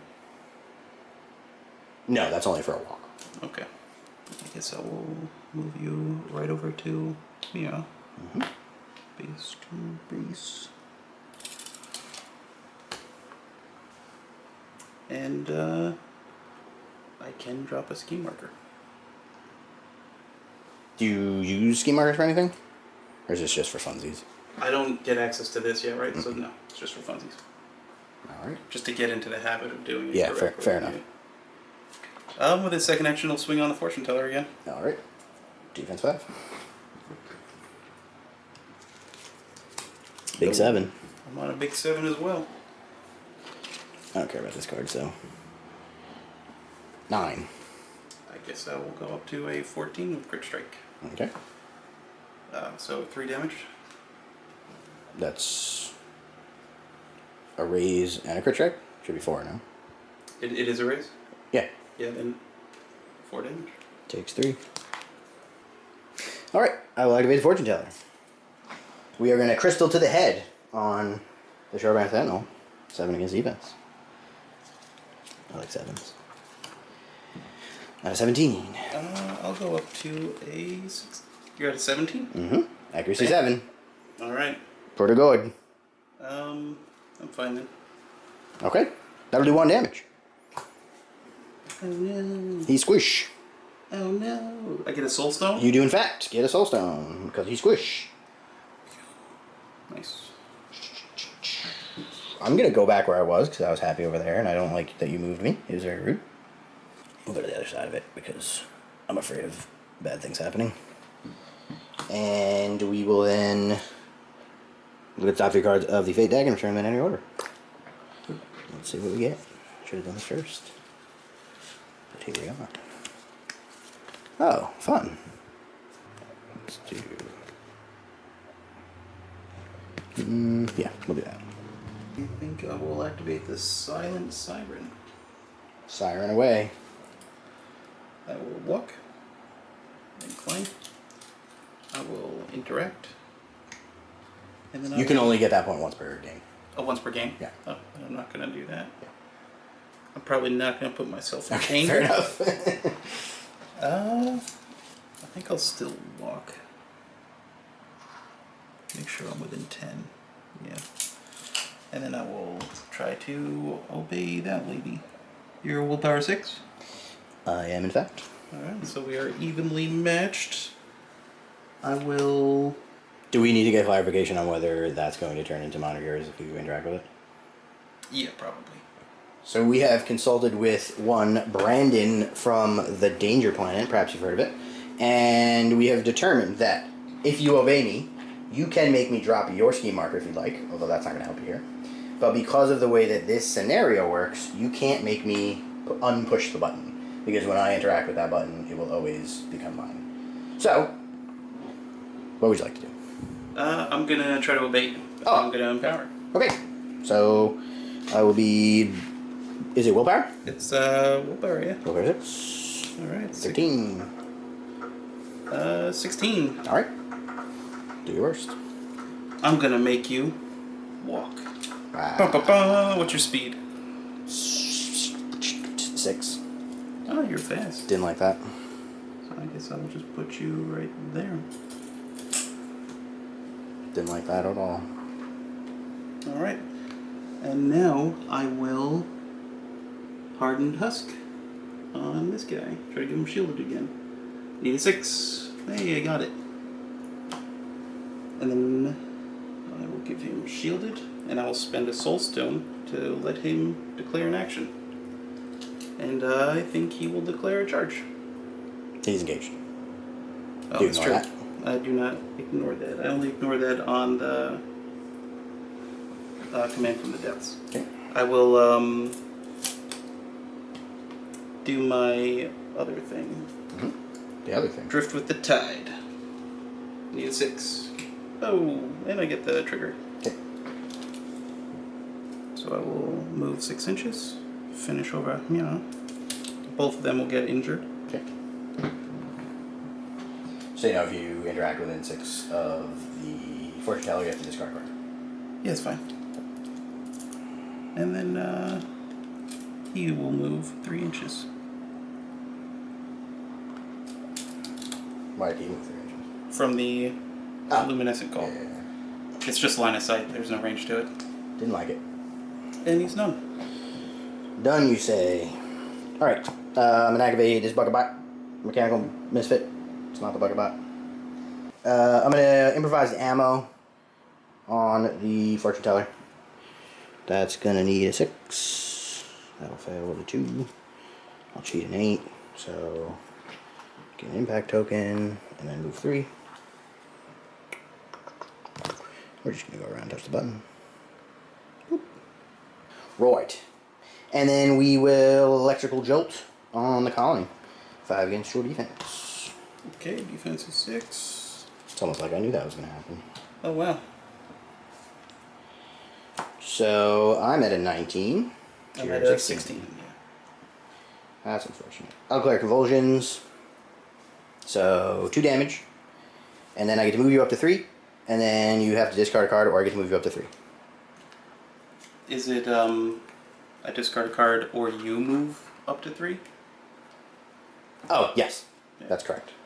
Sorry, I misread that. So we'll start. Then I guess I don't really care, but I'll put you over here anyway. Okay. Discard a card?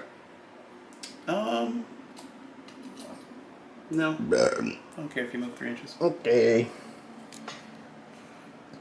I don't really want to move 3 inches particularly. That's why I didn't discard. I've been bamboozled. We'll just go over here so we have some options later. He's done. How are you? Okay. I guess just in case I need to reblock this, which I will do Okay. by charging at you. Okay. No, motherland. You are injured. Defense is currently 4. I will swing with a stat of 5. I'm at a 15.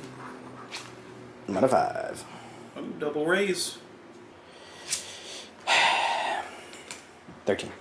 No raise. Yeah, it's fine with me. Okay. 2 damage down to 1, I believe. Yep.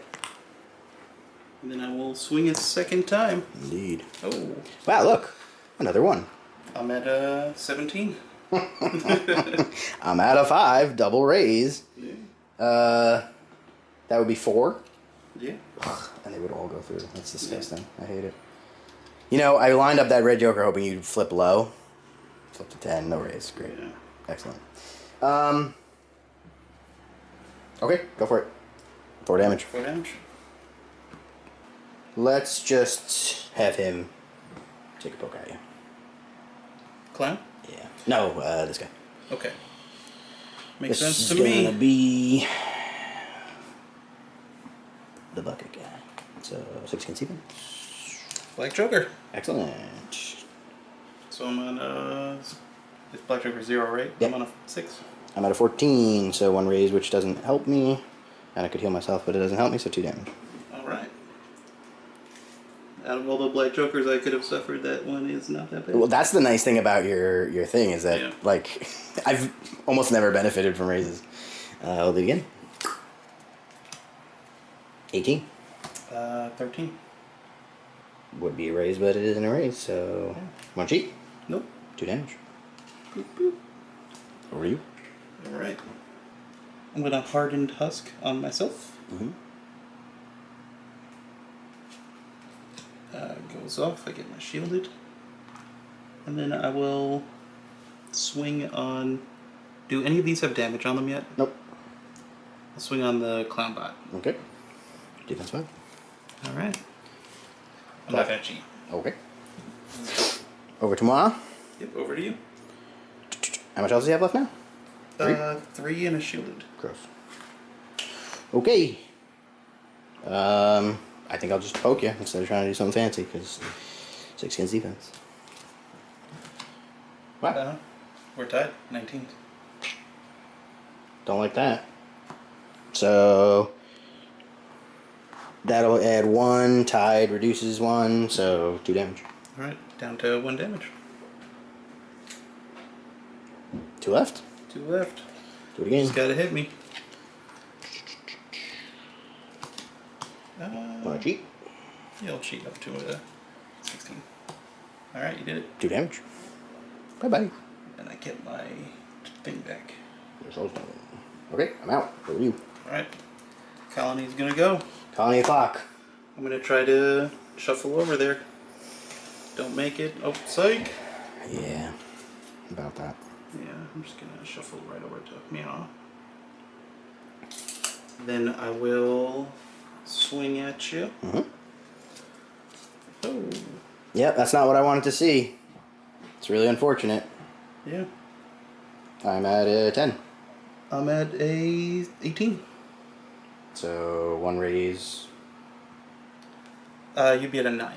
But yeah, still 1 raise. Oh. You're injured. You're right, you're right. How many is that? That's gonna be 4, and I can move you up to 3 inches. Number 1. I'm still alive. You said, how far is Chatty? 6. 6, so there's no escaping it. So I'm just gonna shuffle you just out of engagement. And then I will interact and discard a card to do so. Nice. Chatty took an 11. Man, your hands have been stacked every game. Alright, so that becomes neutral. And we go to turn 3. Yeah. Right, you're done, right? I am indeed done. Okay, so somehow I still have all my activations, and you have 3, which I like. So Yeah. we will go on to turn 3. So I score 1. Oh, yes. So you'll score a point, I score none, so it is 3-2. Nice. Alright, on to turn 3. This is what we're working with. I had no cards to discard, because I used them all. And I get to go first, which I like. Seems good. Yeah, let's activate the Fortune Teller. We're gonna get feisty here. So I get to look at the top 3 cards of my deck. I'll do that first this time, like a smart person. So we'll take a look. Yeah, that's not bad. Okay, I'll just leave that how it is. Seems good. Didn't help me at all. Next, we will predict your death, targeting him. It's going to be 6 against your willpower. Oh, willpower 5. Oh, looks like I'm on a 17. To my 16. 17 also. Alright. What is predict your death do? Predict your death. If I get a raise, I get to look at the top 3 cards of your deck and I can discard one, but I obviously don't. 2 damage and 3 triggers available. All of them are available on that. 1 requires a soul stone. I can make a friendly model within 6 inches attack the target. 1 lets me look at the top card of your fate deck and I can discard it. And 1 lets me make a ski marker. I can't let that happen. I'm going to go up to 18. Alright, I'll take it. It's too good. It's too powerful. I will trigger. Boop. We're looking at 7 against your defense. Defense 14. I'm at a 17. I will not cheat. We're going to cheat the 8. So we're at 15. That's going to be 2 damage because of this. And the trigger says +1 damage and you gain staggered. Okay. So 3 damage and staggered. So you are -2 speed. And you can't be moved by other models. Oh no. Over you. I'm going to Hardened Husk on him. I'm going to activate the Siren. Hardened Husk on that guy. Goes off. So he's going to get shielded. And then I can do On Your Heels to place in base contact. Nice. Let me just make sure I'm not blocking line of sight. I'm going to obey him. Yeah. Big boy. Yeah. Willpower? Actually, does he have the... Is he going to suffer from friendly fire if he fires at the fortune teller? Yeah. I mean, no, we haven't covered friendly fire and things, so I think we're just ignoring it. Okay. So I'm going to try to obey the piano man. Willpower 6. Alright.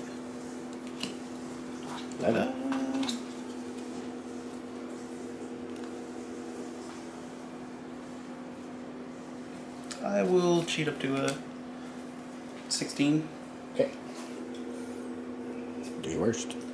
Alright, he's going... It ignores engagement, so he's able to fire at the fortune teller. Okay.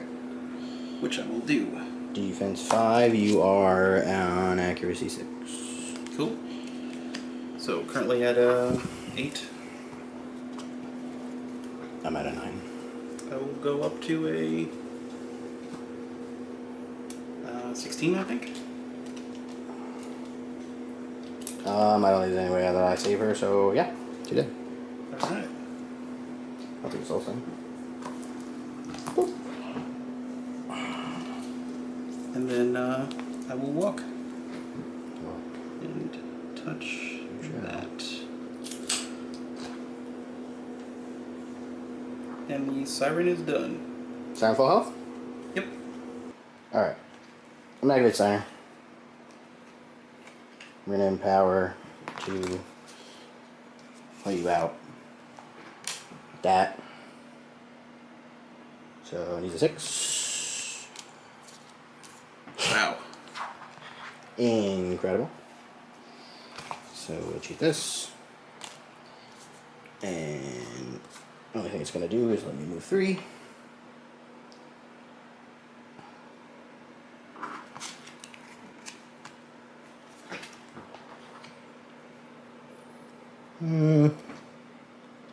I'll go like that. Yeah. I guess I won't be engaged. I'm touching it. Let's giant crossbow him. Okay. The sentinel. I'm on 12. 6, 15. I'm not gonna cheat. So now this has a raise value of 3, but obviously don't super care. Yeah. I will choose the Nine of Masks to declare pulled here and there. So 3 damage. Okay. And I get to push 3. 1, 2, 3. Over here. I'll do the shirt then. We'll interact. Okay. Make that neutral. And it's over to you. Did you spend the shielded on him when I hit him? No. I had to though, so we'll just. Yep. So he's only got 2 damage on him. Yeah. And that is Steiner over you. I will go with him. Mm-hmm. He's going to interact. Okay.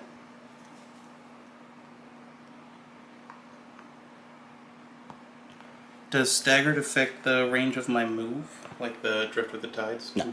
Okay. Just your normal move. So I'm going to try to drift with the tides. I get it. I guess I'll move right over to here. Just cross your path. Mm-hmm. And then he gets to move 3 inches directly towards. So I'll go right there. Mm-hmm. I will empower, and I'll swing on him. Okay. Of course, Black Joker. Okay.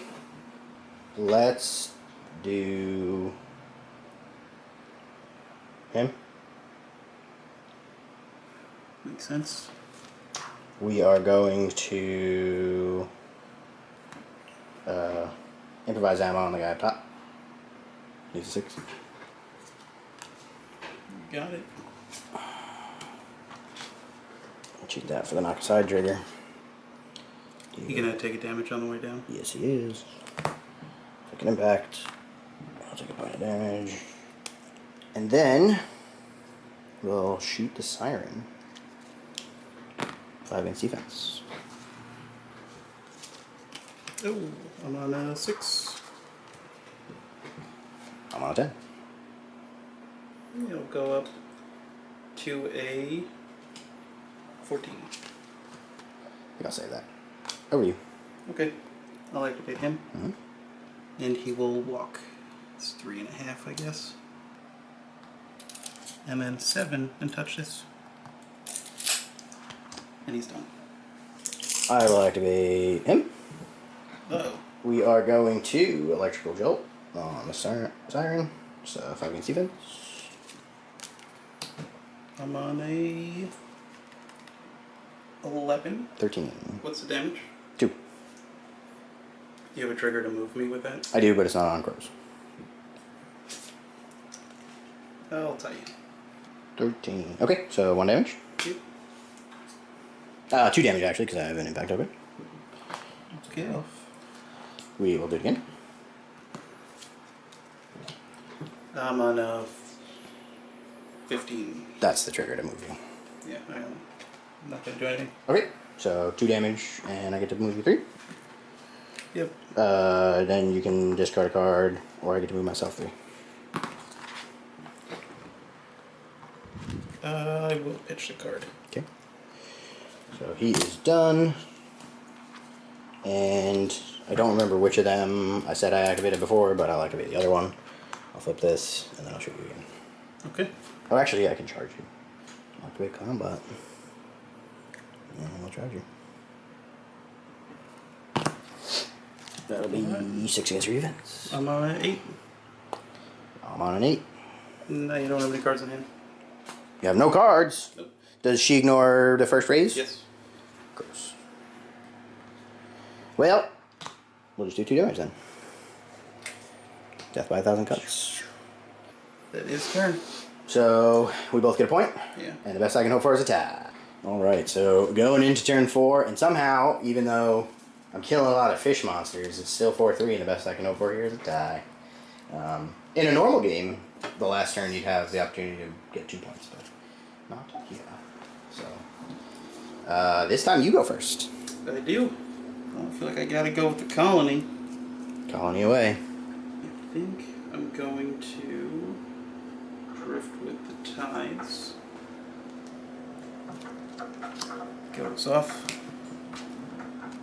So he's just gonna go here, pass through you to give you injured, and then just outside of your melee range, and then I will charge back. Okay. So I get injured. And that's going to be defense 4. Yeah, and then I will empower. Good Joker. Of course. Oh, I think you still hit me. Yeah, probably. I'm on a 19. I'm at an 18. All right. We're wasted a Joker. Yeah, that kind of stinks. Let's see. So it's shove aside and 3 damage. Okay, takes 2.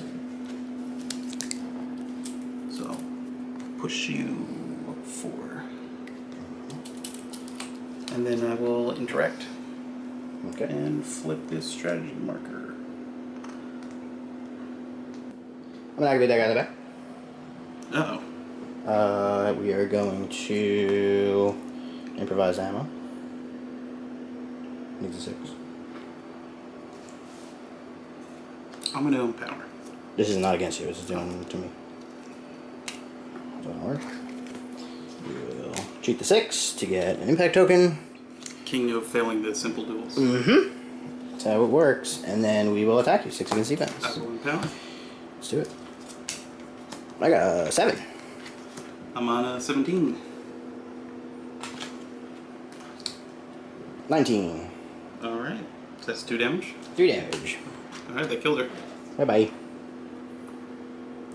Let me get another soulstone. Not that I can spend them anymore. Yeah, neither can I. Over to you. I think the Shorebound Sentinel is going to Hardened Husk on himself. Looks like I need a 3. I get it with a 13. I'll do it.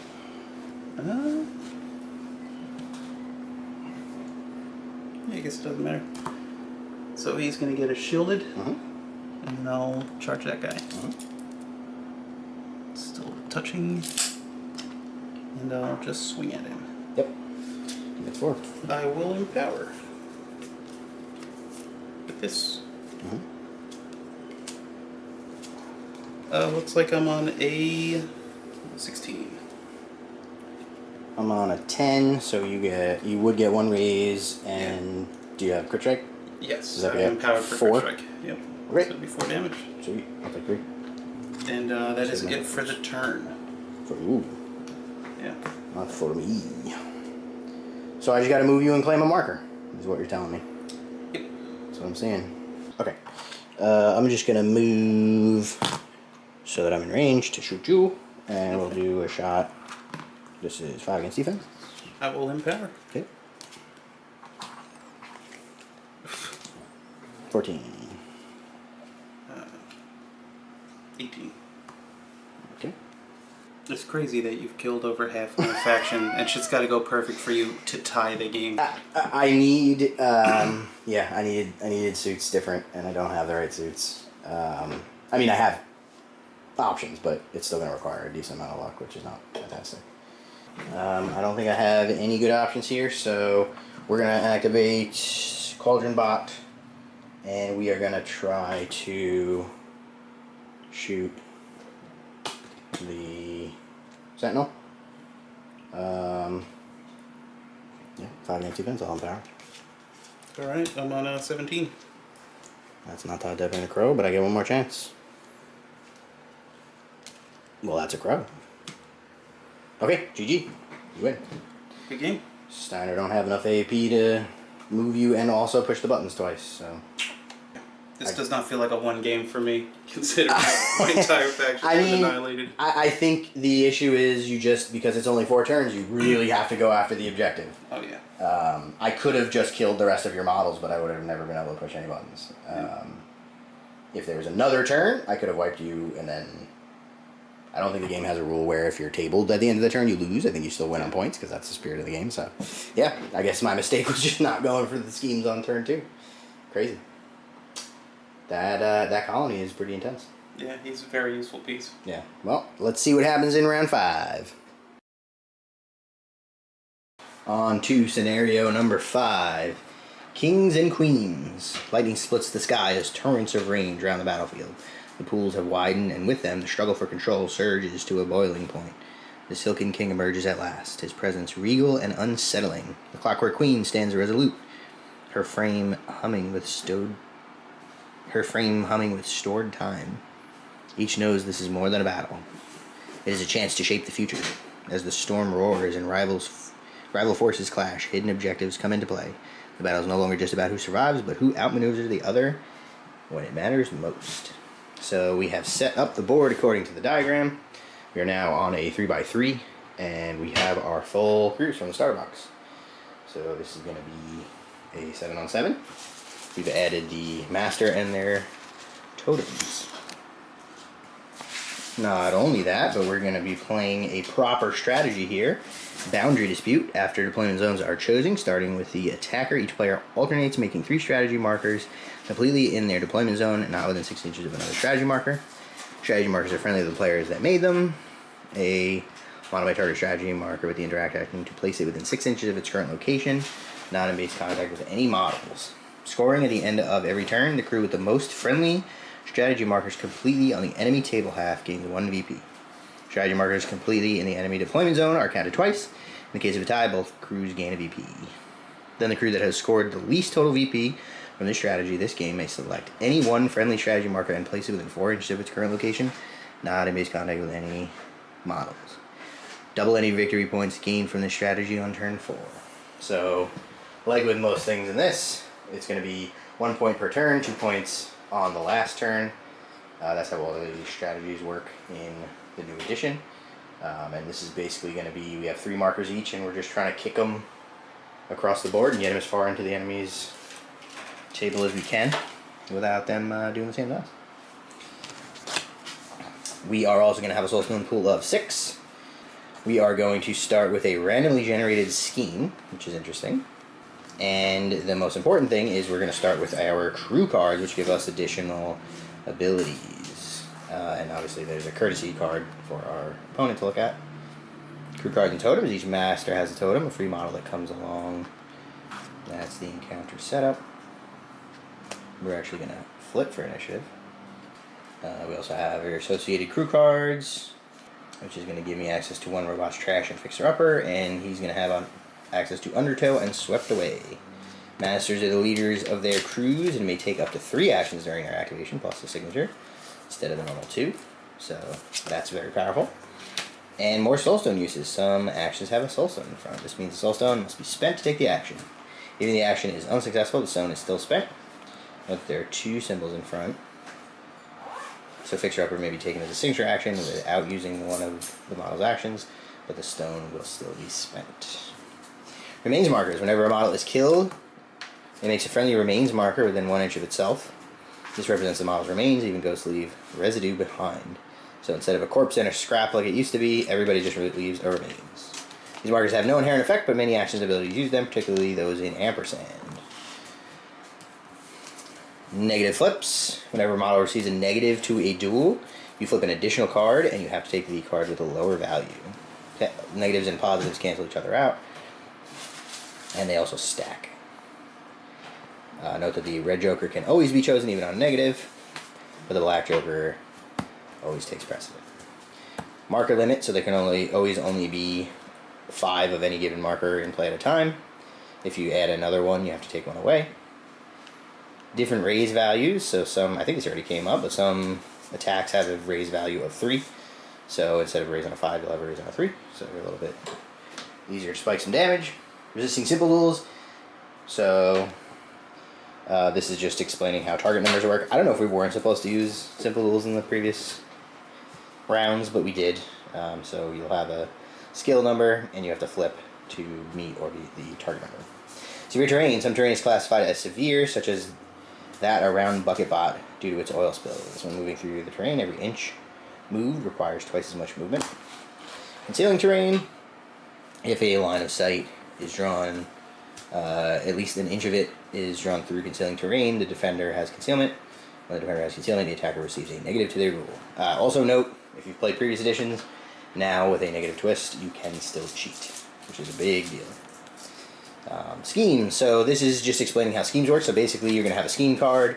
It's going to tell you how to score 1 point or 2 points if you do it better. At the end of the turn, you get to move on to any of the selected or the specific schemes that it has listed. If you score it, you have to move on. If you don't score it, you can choose to discard it and move on to a new one if you just don't think you're going to be able to make it.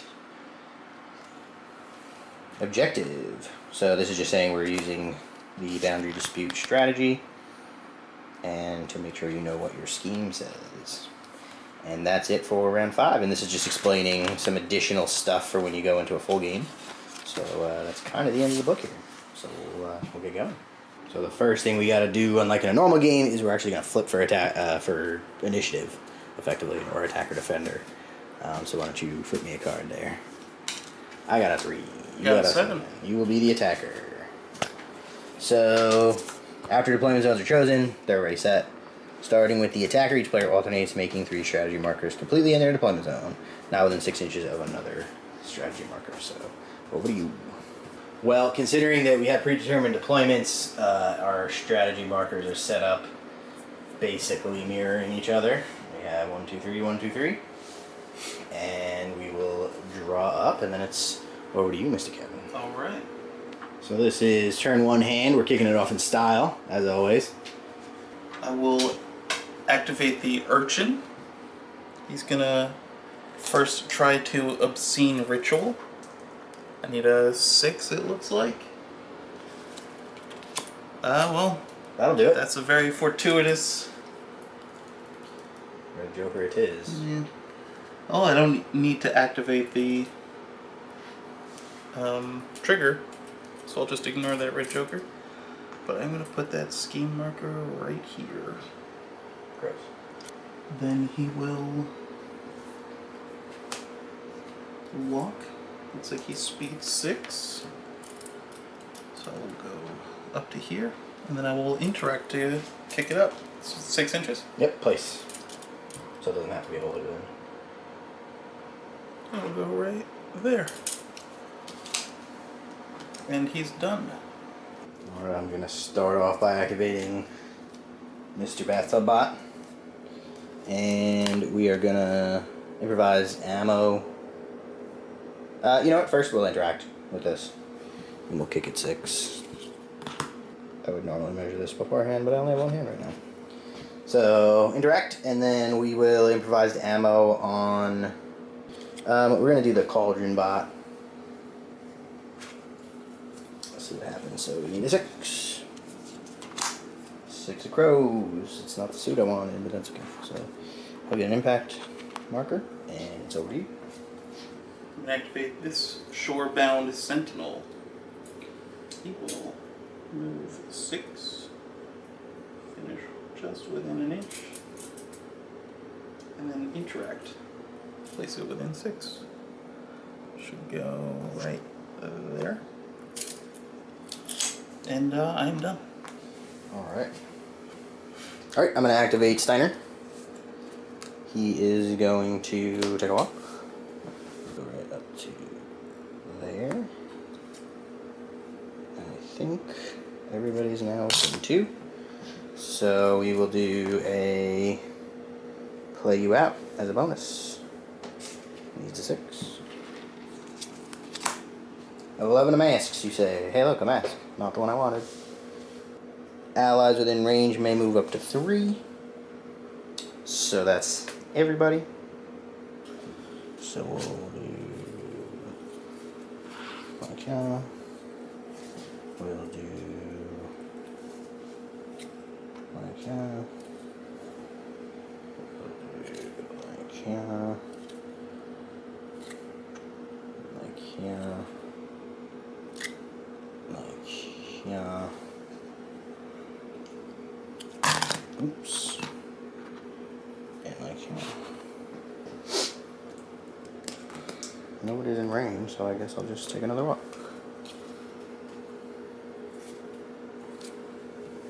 We'll go up to here, and then we'll zip to the top. I'll get ready to do some ballista action. And over to you. Alright. Well, I guess I'm going to activate the colony, your favorite model. Gross. I'm going to empower with the mask and drift with the tide. Looks like I need a 6. Get it with an 8 of masks. So I will declare the luminescent cold trigger, and then I will move him 6 inches. And then allow him to move 3 inches towards the model. Then I will walk. Speed 5, I'll go right there. And I will interact to launch this thing 6 inches over the center line. And he's done. Thanks, I hit it. Alright, I'm going to activate the fortune teller. We're going to take a walk over to here. And I think that would get me just within 10. I will use my signature action intuition, look at the top 3 cards of your fate deck, and return them in any order. Alright. Oh, good. What order are they in? The first and the second got switched. Okay. And then for my last trick, we are going to predict your death on the colony. So this is going to be a 6 against your willpower. Yeah, that's fine. Alright, my willpower is 5. Let's do it. Looks like I'm on a 6. I'm at a 13. What does that do? Look at top 3 cards. So it's 2 damage. It's a magic, so no raises. Look at top 3 cards of the opponent's deck, discard 1, and return the rest in any order. 2 triggers on tomes, which I don't have, and 1 with a soul stone. Another friendly model within 6 of the target can declare an attack against it, which is currently no one. So Okay. it's just damage and look at your cards. Yeah, I'll let it go. Okay. So 2 damage. Allegedly. And we're gonna take a look, a little peeksies. We're gonna put these 2 back on, and we're gonna discard this one.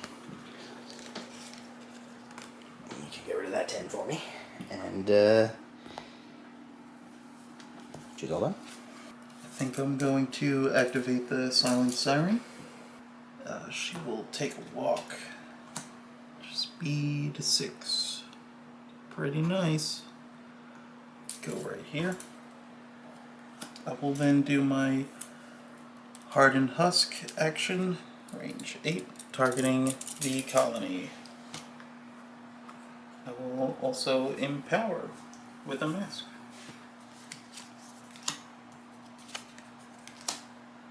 Looks like I needed a 6, so that goes off. He's going to gain a shielded token. And I will declare on your heels. Place him in base contact. Go right there. Just make sure I'm in 10. I am. And then I will command from the depths, targeting your piano. It's 6 versus willpower. Piano willpower is a big 6. I'll empower. 16. So that 10. You said 16? Mm-hmm. So we are tied. You can cheat. Nope. Alright. Alright, so I'm going to target him with the giant crossbow attack. Alright, his defense is 5. Alright, looks like I'm skill 6. It's 13. Minus 7. So I'm at a 19 total.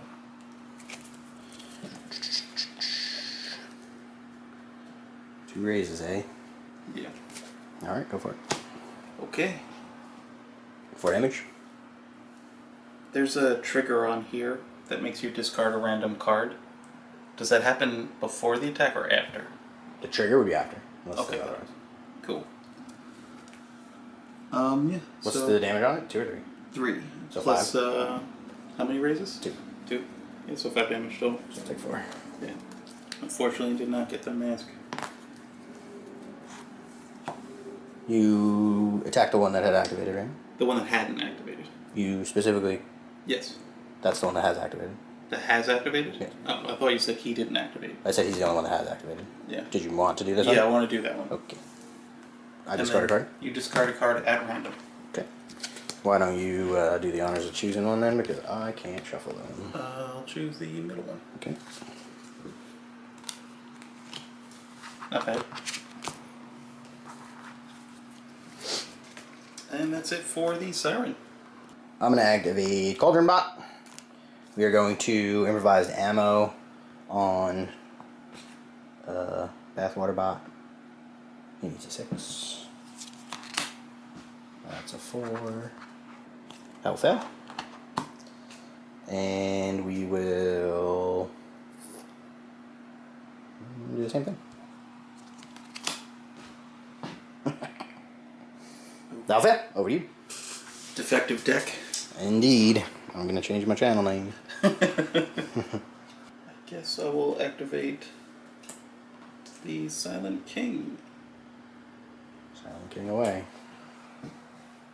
He's going to Storm Surge, targeting this model. Need an 8. That's not an 8. I guess I'll get an 8. No triggers required. He's going to move up to a speed towards a scheme marker in line of sight. So he will go right over to here. Guess I will walk for one of them.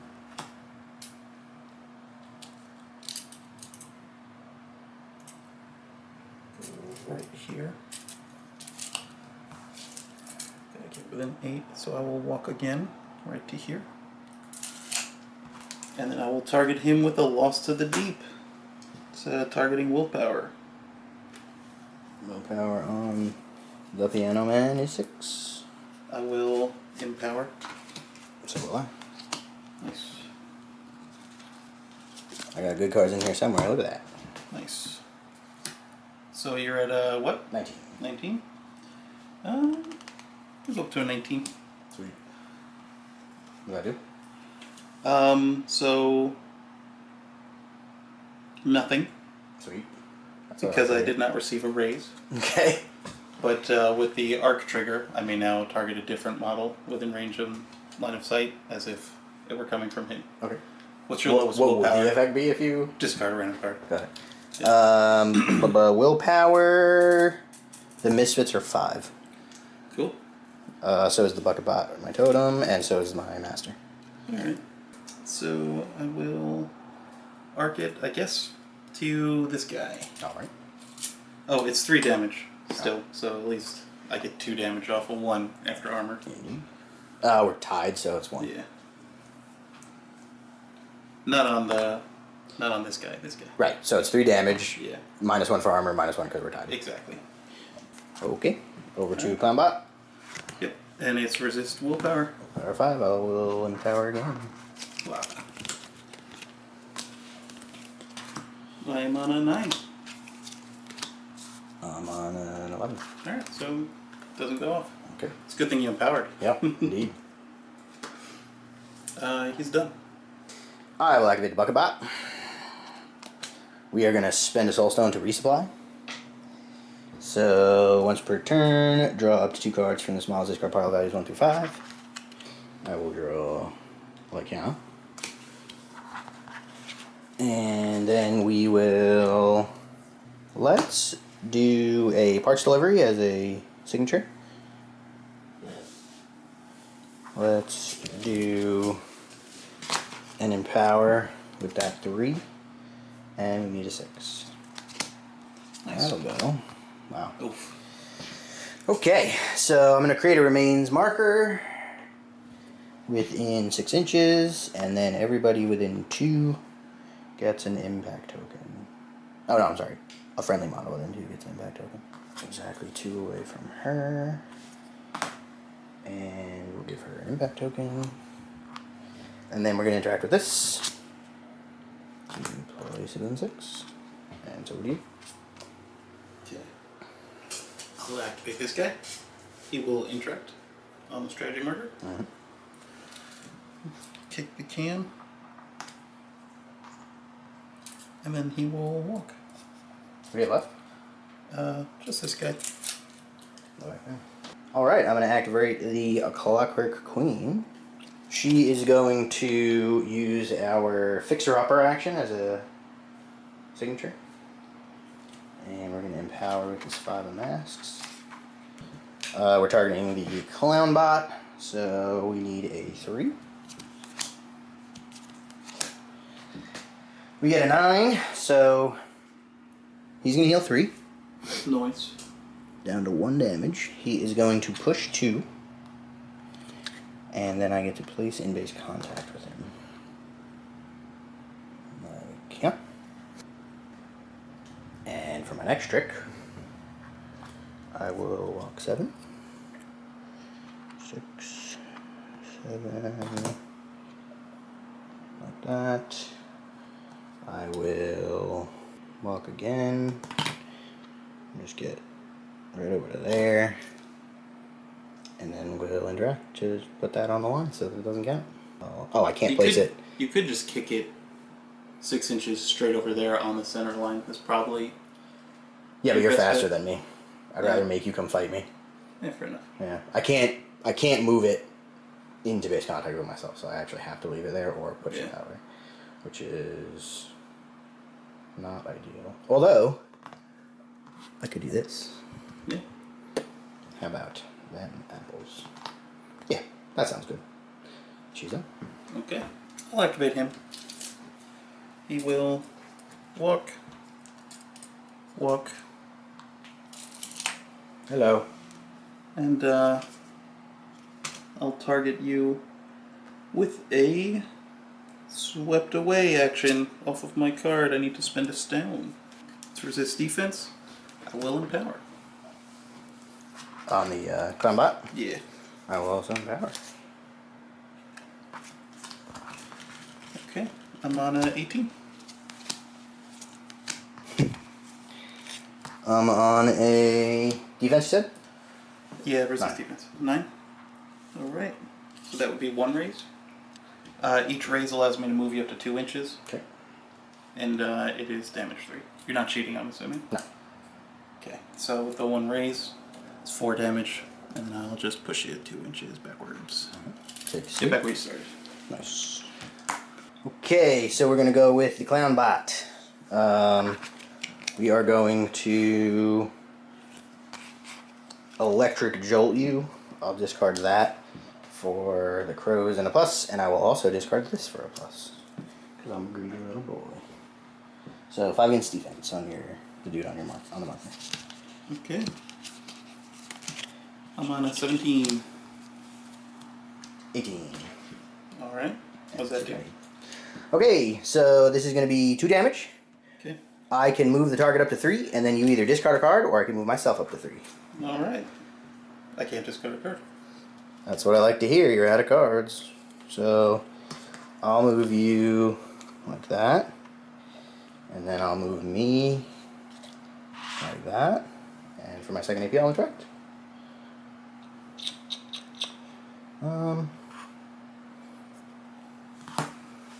I'd like it to be where I have people. So we'll go there. And that's the end of the turn. So I'll score 1 on the strat. Are you declaring any schemes? 1-0. Look at me. I can't believe I made that work. If you hadn't run out of cards, I'd have been screwed there. My high card that turn was an 8. And I didn't draw anything higher than that. Yeah. It was pretty rough. Alright, over to turn 2. Turn 2, this is what we're working with. I remembered between turns that during my Master's activation, her first ability did require a Soulstone, so I did discard that Soulstone. And we discarded this 5. And it's... oh, we also have to do schemes. Did you want to keep your scheme, or do you want to cycle it? So I will reveal that I had Ensnare, and I'll discard that because it's crap, and I hate it. And I'll be moving on to this scheme. And Mr. Kevin with the horrible fish monsters had a breakthrough. He'll be discarding that. And picking up, what scheme was it that you were going to take? You should definitely tell me so that I have an advantage. I'm pretty sure it was plant explosives. Okay, excellent. The urchin is going to activate. Mm-hmm. He will go 6. And then I guess I'll walk again up to here. And I will obscene ritual. Need a 6. That's a 5. Mm-hmm. I guess I will drop this 6 and have it go off and make my little scheme marker. Scheme away. Okay, I'll put it right there, which gives him a shielded token. Then he's done. Which health did he have left for? Him? Mm-hmm. He didn't take any damage. This guy? Oh, that guy? Yeah. How much damage did he take? 2? Sounds right. Yeah, so he has 5. I will activate the Piano Man. Because it's what we do. Let's Piano Hammer on your fish monster. Oh boy. And we will 2 Empower. 6 against defense. Alright, my defense is 6. I'm on an 8. 18. How much damage is that? 3. If you're at a 6, that's double raise, which goes down to 1 raise, so it's 4 damage. 4 damage. So I'd take 3, I'd still be alive. Any triggers? I'll give you staggered. Yeah, stagger doesn't matter. He's already all the way over there. You just go for it. Okay, so 5 damage goes down to 4 because of your defensive tech. What's it called again? Resilient. Resilient. And then shielded takes it down to 3. 3. Alright, and I will declare frame chop and remove the scheme for 2 victory points. Gross. Yeah. Yeah, we'll just punch again. Need to...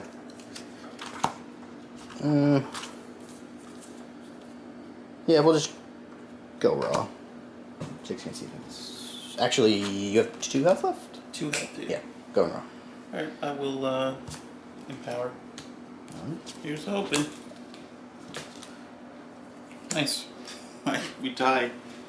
That would still kill me, right? Because you're at 3? Yeah. We're Joker or dead. Yeah, well, there we go, dead. Alright. He squish. You gain a soul stone. Yeah. A moral victory. And then he gets a remains token. Oh, you should put that down before we removed him. Yeah, you can put that whatever you want within an inch of him. You use remains, right? Mm-hmm. So It's within 4, so I'm pretty... within 4 inches? I use them within 4. Yeah, gotcha. Alright, and then I have a bonus. It's not called a bonus, but you know what I mean. Yeah, let's do Fixer Upper. Spend that soul stone.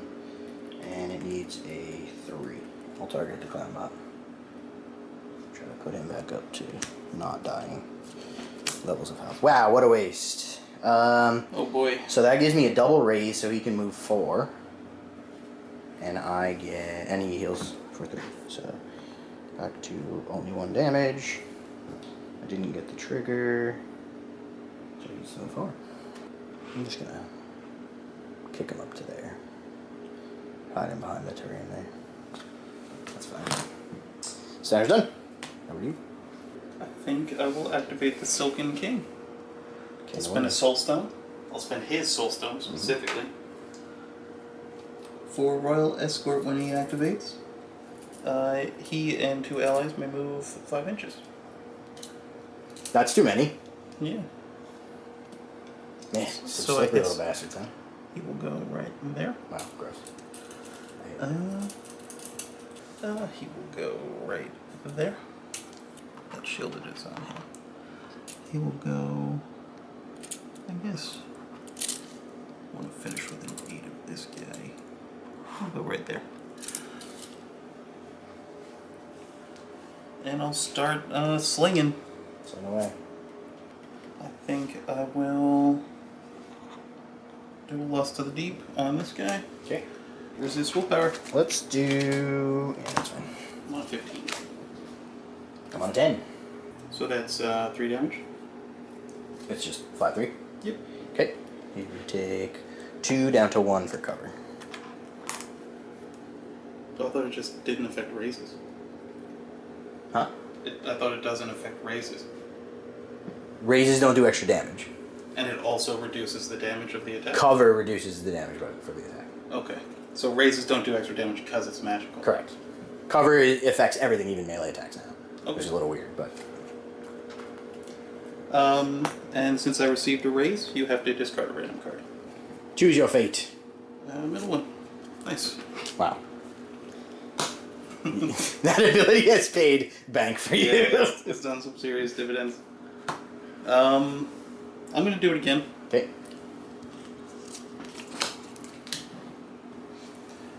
Looks like I'm beating you. Mm-hmm. I'm on a 18. Not cheating. 17. Okay. 16 rather, sorry. So that will be 3 damage and 2 recover. Takes 1. Takes 2. Armors once per turn. Oh, true. True. I would have forgotten that. I'm glad you said it. Yeah. And one more time. Okay.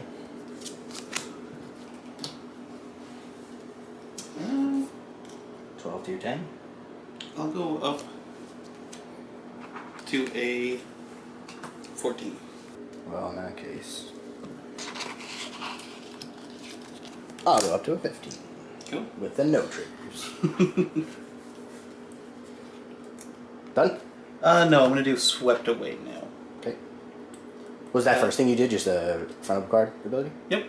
Nice. Yeah. So I will target her, I think. Okay. It's magic, so it ignores engagement, right? What is it targeting? It is targeting defense. Defense is 6. And this will cost me a stone. Oh boy. 15. I'm not gonna cheat. Okay. He's done. Okay. For real this time. Nice. I'm going to activate the Fortune Teller. You're going to Intuition. Top 3 cards of my deck. And return them in order. Oh boy. Seems bad.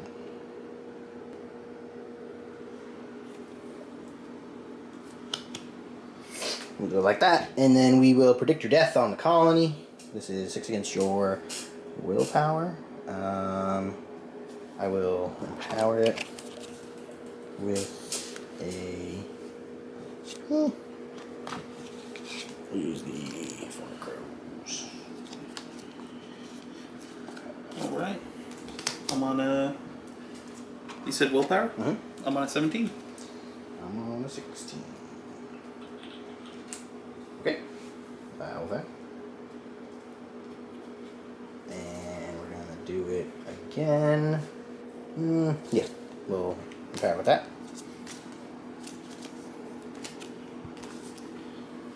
So I'm looking at a 17. And that's just 2 damage, and you can rearrange my cards? That does give me access to 2 triggers. One is look at the top card of my Fate deck, and I can discard it, or I can make a ski marker and base contact with you. Or I can spend a Soul Stone, and a friendly model in base within 6 of the target can declare an attack targeting. Okay. It's fine. I can't look at the top 3 cards of your deck unless I receive a raise. Although You would. Yes. I do. What's your total? 7. To my 17, so that's 2 raises. So that would be. Oh, it doesn't do any extra damage because it's magic. Yep. I did get the raise. I'll declare Draw Out Secrets to give myself a scheme marker. In base contact with you. We'll do it like yeah. I'll put it in base contact with both of us to protect it. And then 2 damage. Down to 1 with shielded. 3 and discard 1, and then put it back in the order. Okay. Do I reveal these? No. So we're gonna ditch that. And then we'll do that. And she is done. You know what? I'm going to activate him. Just get him out of the way. He's going to kick the can. Kick it. Put it right there. And then he will take a walk action. Hello. And he's done. Alright, I'm going to keep it simple. I'm going to activate the Cauldron Bot. I'm going to take a walk. Just right up in front of this. And we are going to interact to kick it.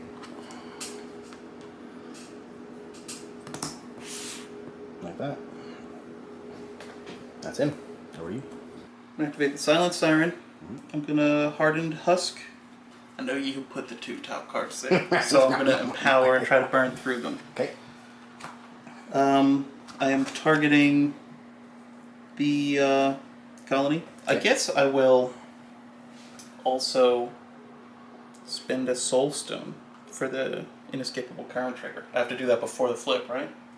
I believe you do it when you declare triggers. Oh, okay. Well, I'm going to hang on to that and see if it's worth it. Yeah. Flip 2 cards. That does go off. 6 of masks. You know what? I'm actually going to declare the on your heels trigger instead. Okay. So I'll go right there. Make sure I'm still within 8. Yep. And that shielded token is back.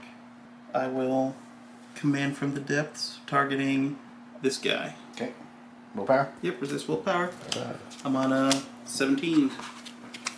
11. Go for it. Alright, so I'm going to have him interact and kick the cans as far back as possible. Thanks, I hit it. Yeah. And then with her last action, she'll kick this can. Alright, so I'm going to move this. I'll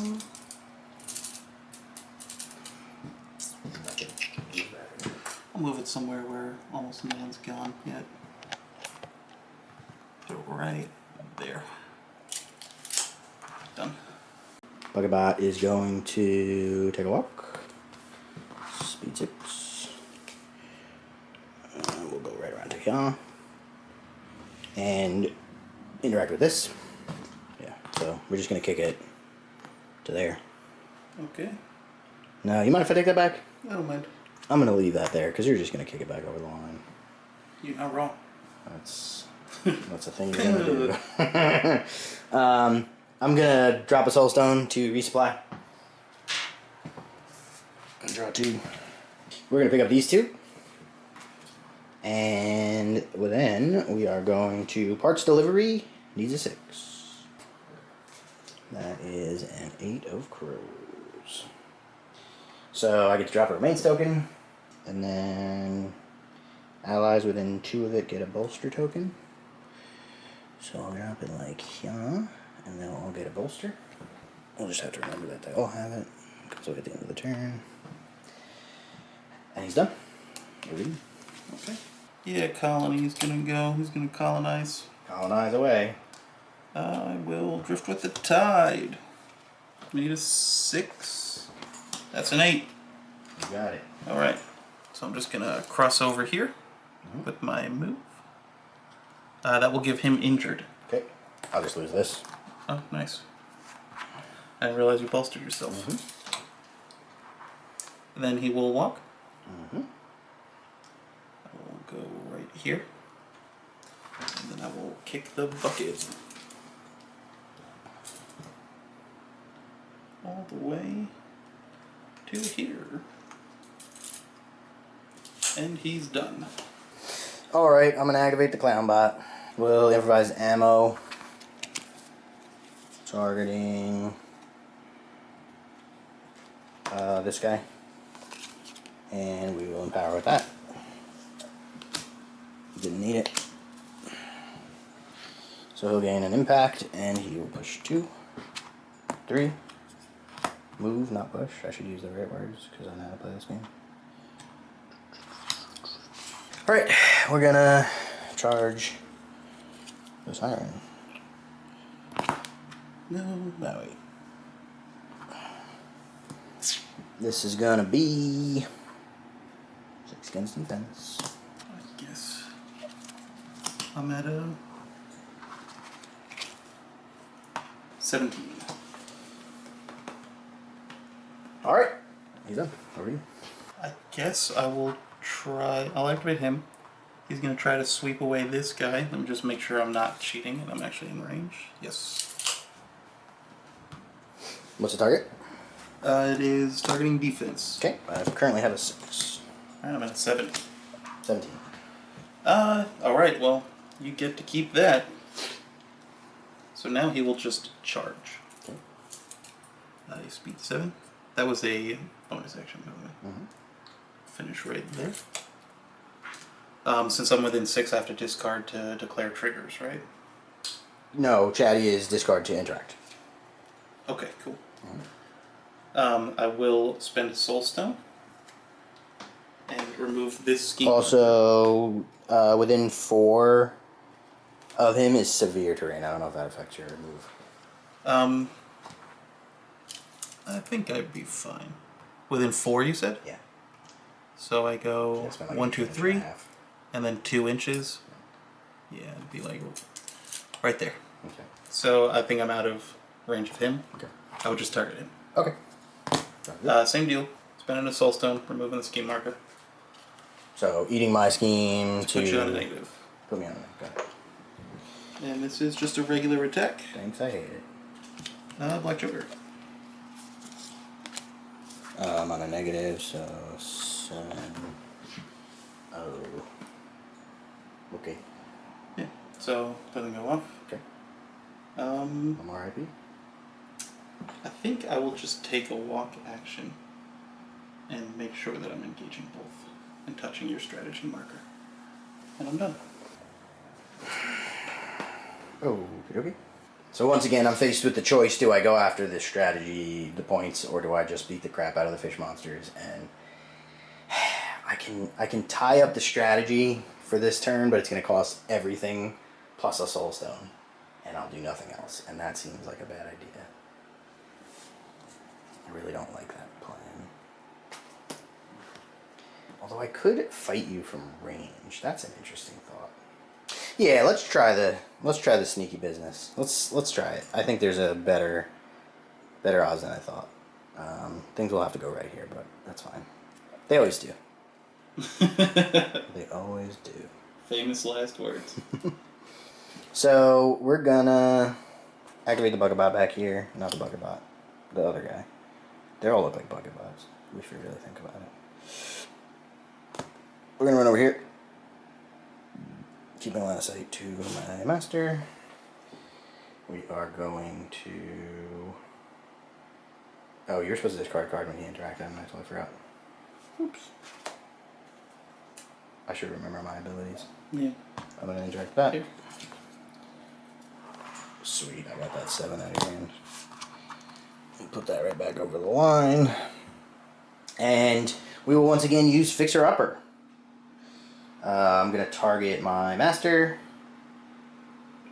and spend my second to last soul stone. We need a 3, but we really need an 8. Hey, a red joker. That gives me more options. Interesting. Well, I was not expecting that. Alright, I'll go to here. So I get 2 pushes. I can then place in base contact. I guess I might as well, because I can. Seems good. He's done. And then I'll activate the Clockwork Queen. We are going to take a walk. For 7. We are going to interact to push this. How did you get it there if it was on your half? I think you might have had it a little too far forwards when you put it on here. It was touching the thing, no? I'm saying you should definitely be able to put it back. Oh, yeah. It must have gotten nudged. Yeah, I think that too far must forwards. be what it was, because it was It's it should have supposed been to up be on the against center it. line, so one movement forwards should be one. Well, movement and you backwards. also moved it diagonally, and I'm moving Yeah. it straight, so it should actually be able to go further, but that's fine. As long as it touches the line, I'm happy. Yeah. That's 2 APs. I will then charge the fish monster. Okay. How close do I want to get to him? Probably as close as possible.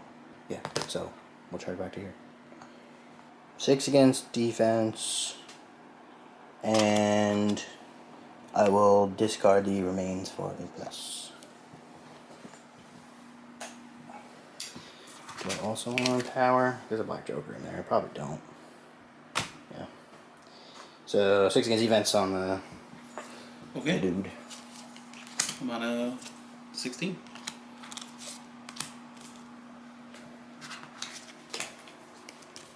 That's underwhelming. Okay, that fails. I will Voltaic Blast. Needs a 6. Goes off with the tomes. So I get to create a new remaining marker with an 8. Okay, so all enemies within 2 of the marker have to pass target number 12 defense, duel, or be dealt 2 damage. Okay. Shorebound Sentinel first. And I will gain an impact. Pass. And Silent Siren. Fails. So she takes 2 damage. Yeah. And he's going to get an impact token. And I guess that's it for her. Okay. So we are 1-1 on the strategy, so no one scores. Over to turn 3. So it's 3-1 because you scored yours. No, 2-1. 2-1. Yeah. 2-1. So I also had frame job on my master. Your Black Joker stopped me from getting a point, which is really unfortunate. So I'll discard that, and we're going to switch over here. And are you... What? Oh, I guess you're just going to a new scheme because you declared yours, right? Yeah. And you have chosen. You have shuffled and drawn some new hands. And it's over to you to kick it off. I guess I'm going to start with a bang and activate the Master. Master away. I'll spend a token to do my waltz. Waltz away. Remove 5, so he will go right over here. She will go right over 2. Yeah, touch that. Pop. And what's his speed? Speed 6. Here. So that was his front of card ability. I guess he's just gonna charge to this guy, which he will do. Finish right there. And I will Sacrificial Dagger. See if I can make something happen. I will Empower. Okay. Let's resist defense. It looks like I'm on a 13. I got an 8. I do also have the main trigger because of the empowerment, so you will gain an injure token. Go up to a 15. I will go up to a 19 with the Crit Strike trigger. Okay. So it's going to do 4 damage. 4 down to 3. Swing again. I want to take some cards out of your hand, so we'll empower it. Sounds good. Black Joker. Alright, I'm on 18. So my 5. So that's 2 triggers? Or 2 raises, I mean? Mm-hmm. So I actually infuse 2 soul stones. Gross. Yeah. So that is 5 damage. Dead. Yeah. Look, I get to also infuse a soul stone. It was all part of my plan. How cunning of me. What else can he do? Oh, and I get a remains marker. Oh! Look at me. No, why? Look at me. Unfortunately, I've been very good at removing scheme markers. But it looks like I can Storm Surge. I'll Storm Surge this guy. I need a 8. I guess I'll Empower. Hopefully I get it. I do. Didn't need the Empower. Wow, really didn't need the Empower. Yeah, so he's just gonna move to within an inch. And that's it. Okay. That's his bonus action. One more. They have one more. I've already charged. I guess I'll... Who has the lowest willpower over here? Is it the bot or is it the garbage can? Everybody's 5. Okay. Fortune Teller 6. Alright, I'll And target... Steiner 6. I'll target him with Okay. the Lost to the Deep. Okay. 17. At a 17. Okay. So it's just 3 damage. Takes 1. Yeah. Alright, well, let's see if we can make my master activation matter more this time. What I shall do is I shall activate my master, and she will master things. Master. For my first trick, I will Clockwork Gauntlets, 6 against defense on this boy, and I will eat this remains marker to get a plus. Alright, let's do it. Plus 6 against defense. I'm on a 9. 17. 17, you say? This does have a raise value of 3, just so you know. Oh, okay. I guess I will go up to a 20. Joker. Okay. We will do it again, and we'll eat this remains marker. No, no. 6 against defense. I'm on a 10. 17. So that'd be a raise value 1? 2. 3. Oh, okay. Yeah, it's fine. Okay. How much health does he have? 7. 7 health. You're going to cancel one of my raises. Yeah. So it would be 6 down to 5 damage. And he's got 7 health. A. Yeah. Okay. I'll declare Broken Spring. Once per activation, I can deal an irreducible damage to myself and do the attack again. So this counts for 2 for my master. Yeah. So the damage ends up being 6, but you cancel 1 for your defensive thing. 2, 3, 4, 5. Okay. And I'll take a damage and do it again for free. 16 defense. No 12. I have a 12. Would you like cheat? What's your min damage here? It is damage 2. 2, so just enough. I won't cheat, that's fine. You have 2 health left? Yeah. So it would do 1 if I don't cheat it up. Why? Oh, because we're tied. Because we're done. Yeah. Yeah. So I will cheat it up to do 2. Okay. And you squish. And I get a soul stone. And you get a remains. Oh, so you get a remains and I get to make an additional scheme or remains marker within 1 inch of the killed model. I want a remains marker. We'll put it back here. So that was my second action. For my next trick, I will voltaic blast. Yeah, it's a 6. That's not a 6. How rude. We'll cheat it up to an 8. And we'll drop another remains marker. Within 6. Everybody within 2. No, that's not close enough. We'll do here. So both of them. Because he's within 2. I guess, I don't know how. Seems like the height would matter. Yeah, and he's not on the edge. But if I put it on the top, then her height gets added to it, so it would hit both of them.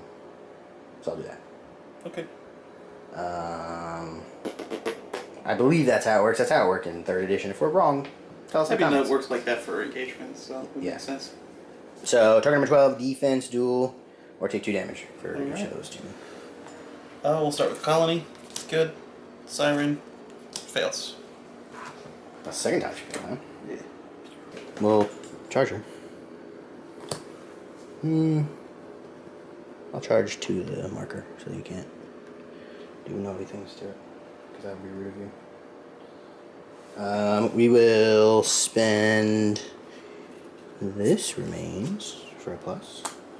I'm getting bank out of that. It's not once per, right? Nope. So 6 against defense. Okay.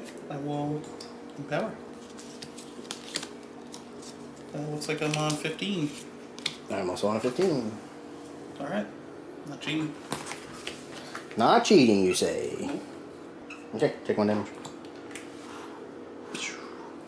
Who is this on? I think it was on the garbage can. I thought so too, but it was closer to her. I think you're right. So, what's her health at now?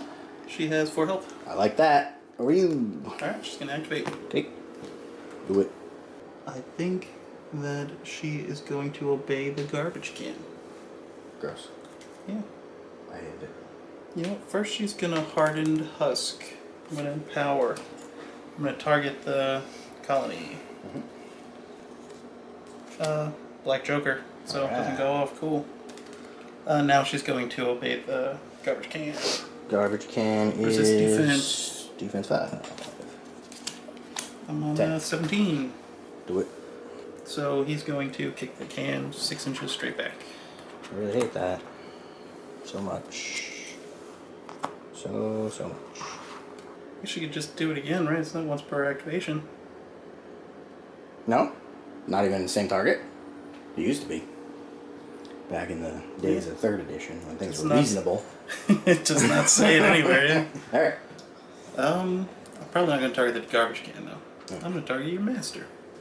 It used to also say you can't do a master, but okay. Yeah. Sure. What is Resist whip. Whip is 5. Do you get to choose the resist? No. You said defense before. Did I? Yeah. No, sorry. The number. It's the also number. been whip. The number is the same. Alright, so it goes off. Okay. I mean, it doesn't go off. Yeah.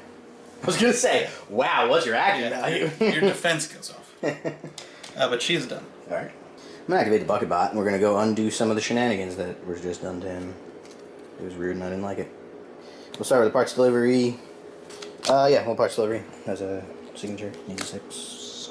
You got that 6. Goes off. So we're gonna place the remains. Am I adding remains? No. I take them all off and I just put them in random places. We're gonna do it there. They will both gain a bolstered. I've never actually gotten to use the bolstered because you always get me injured right after, but that's fine.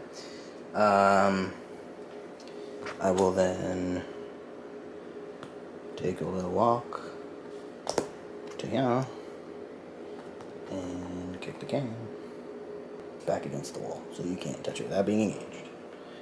That's what I want. Yeah. Over you. I think I'll activate him. He's going to try to get his free movement. Goes off. He's just going to walk off the side over here. And finish right in base to base. Then I will interact, put a scheme marker on my head here, and interact and send that.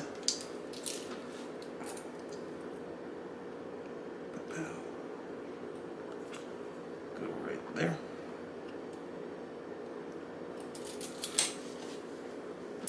And that is it for him. I really hate the colony. I think he's the worst model in the game and he should be banned. That's my thoughts. I understand why you think that, but you're wrong. Oh. We're going to activate Steiner. He is going to be a scheme runner. He's going to run over here. Fall, but he doesn't take any damage. He's going to interact with this. And put it over here. And he's going to bonus action, play you out. He does 6. 9 of masks, you say. Allies within range may move up to 3. So we'll do like here. And we'll do... I was going to ask you what this person's engagement range was, and then I remembered that it doesn't matter because everybody's 1. Beautiful. So you can just attack people and not engage them? If you're range 2, that's cool. You can attack further, but you're not stopping them from walking away or interacting, so it's kind of nifty. Yeah, he's done. So much for taking advantage of my power. Alright. I guess I'll activate him. He's gonna kick the can a little further up. Kick it.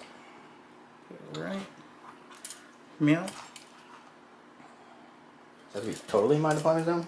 Yes. Okay. I also can't reach your deployment zone. Okay, good. And then he will walk over to here. I didn't like that. Makes sense.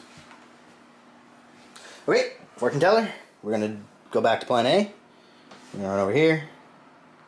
We are going to interact. We should just be back on the line.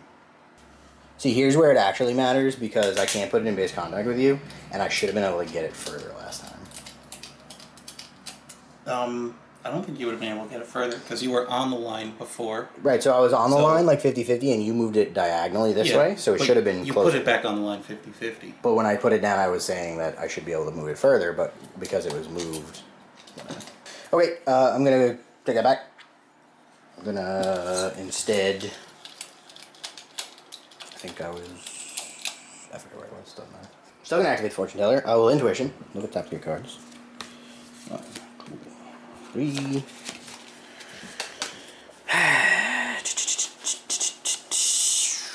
do I care about any of those? Put them back like this. I am going to predict your death on her. This is a 6 against your willpower. Alright, willpower 6. I'm on an 8. 16. I'm gonna let it go. Alright. So, if I receive a raise, I can look at the top 3 cards of your deck, discard 1, and return the rest in any order. It will be 2 damage. And I will spend a soul stone. No. To have him trigger. Okay. With a trigger. So look at the top 3. 1, 2, 3. We're gonna discard that. It's not giving me high hopes for what those 2 cards are. We'll put those back like that. And then he will shoot you with his giant crossbow. 6 against defense, or 7 against defense because he is emboldened, empowered. And, oh, does she have this? I believe so. Yes, she has this. So I should have been 1 higher, but that's fine. Doesn't matter. Alright. Oh, and I should have empowered this with the remains, but that's fine. What's your total? My total is 10. I'm also at a 10. Is that cheap? Nope. She got 2 left. Yep. Does 3. Alright, so she's down. You're gonna draw 2 cards. And I'll get a remains. Cool. How many remains are out right now? 1, 2, 3, 4, 5. Yuck. You can get rid of one? Yeah, I'll get rid of this one and Put it on her somewhere, right? Is it remains per player? Like, should I have 5? I don't think so. Because they're not... Yeah, I don't think so. I think it's just 5 total. Yeah, I guess I'll put it... I wonder if you get to decide whether you pick one up or not. That would be interesting. No, I think you would. Because you're the one generating the remains. I guess... No, technically, you're the one I'm the one generating yeah, the because remains. you're the dead person. Like, you place it, so... I really think that the remains are 5 per player. Maybe. We'll have to double check that. Because I have my own remains. In the comments. I have my own remains markers. Yeah. I will then... Right over here. And it's over to you. Okay. Well, I only got 1 model left. He's going to interact. He's going to push it. He cannot get over the center line. He can just get up to it. And then I will take a walk. I will go right here.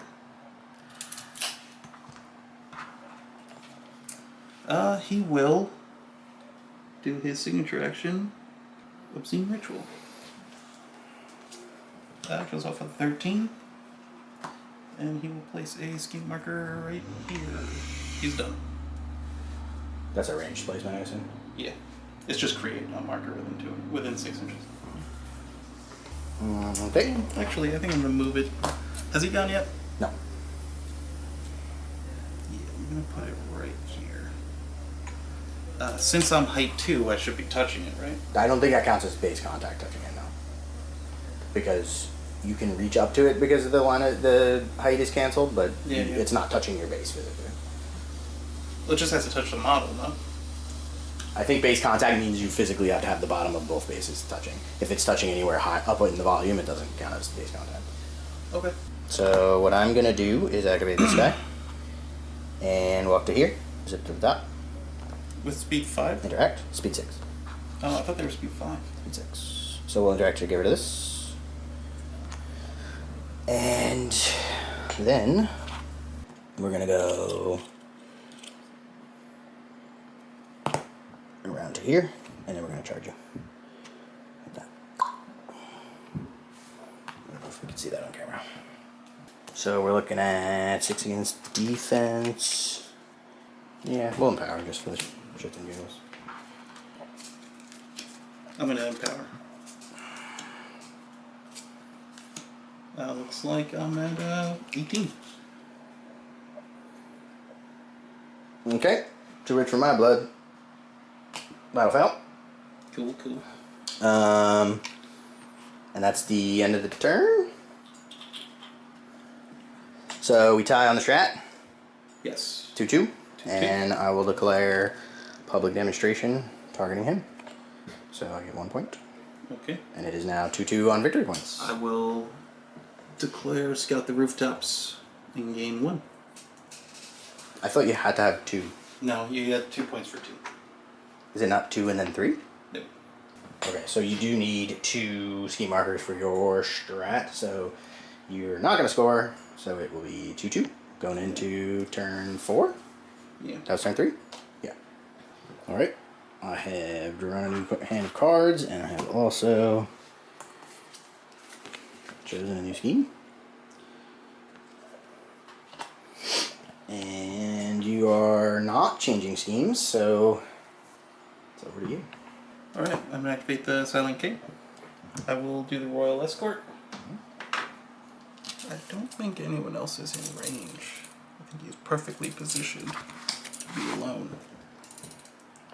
So he will go right over to here. Okay. Interact to move this over to your side.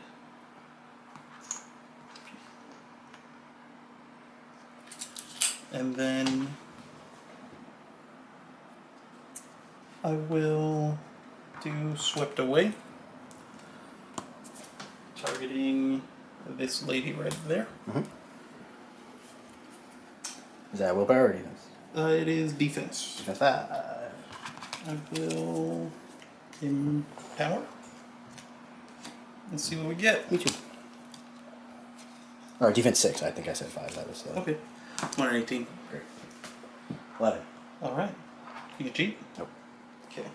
So that is 1 raise. Mm-hmm. So I may move her 2. Oh, is this the one where I could have to discard a card if you get a raise? No. Okay. So she will move right back there. Mm-hmm.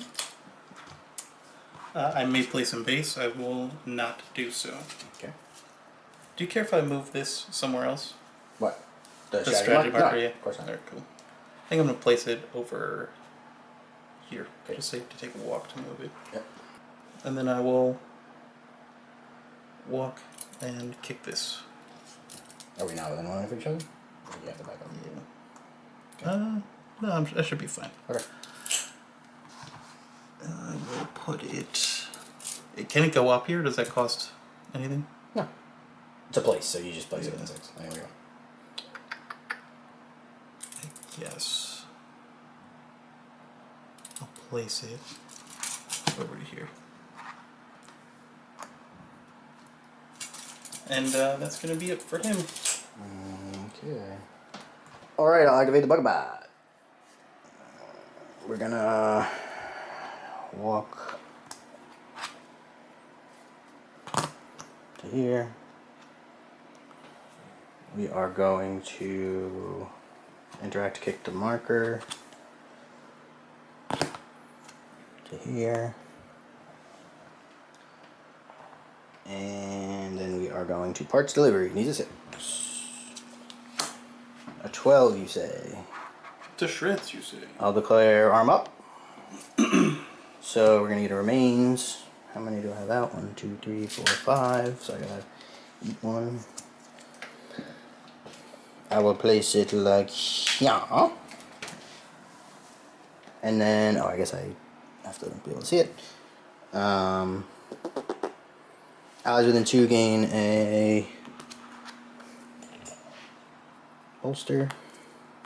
And then a friendly model within 2 of the made marker gains an impact token. So she will gain that, and it is over to you. Guess I like with the colony. Colony it is. Yeah, I will do my free move. Goes off for the 6.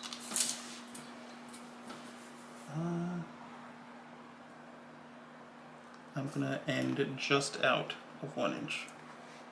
And I will charge over.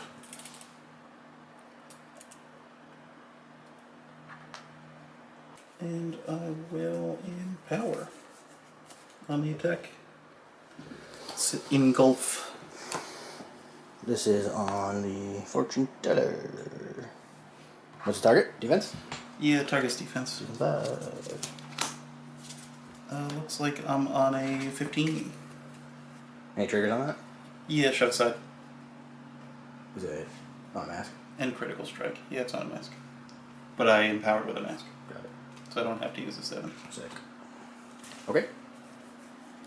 Do it up. Okay. I guess I will push them 4 inches. They'll go... And then I won't take the movement.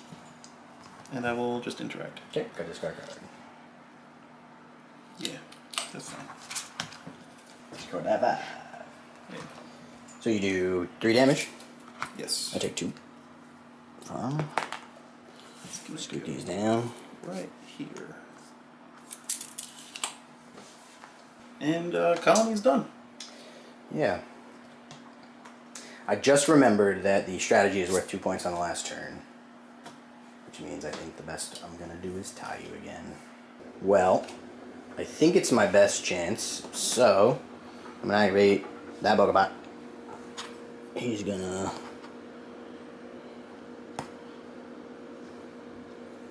jump down. Oops. And then he's going to... charge. Okay. Like I said, I'll just go right into base contact. That's for you. Makes sense to me. He is calling for the bot. Let's do 6 against defense. I'm on a 17. I'm on a 17. I'm not cheating. Okay.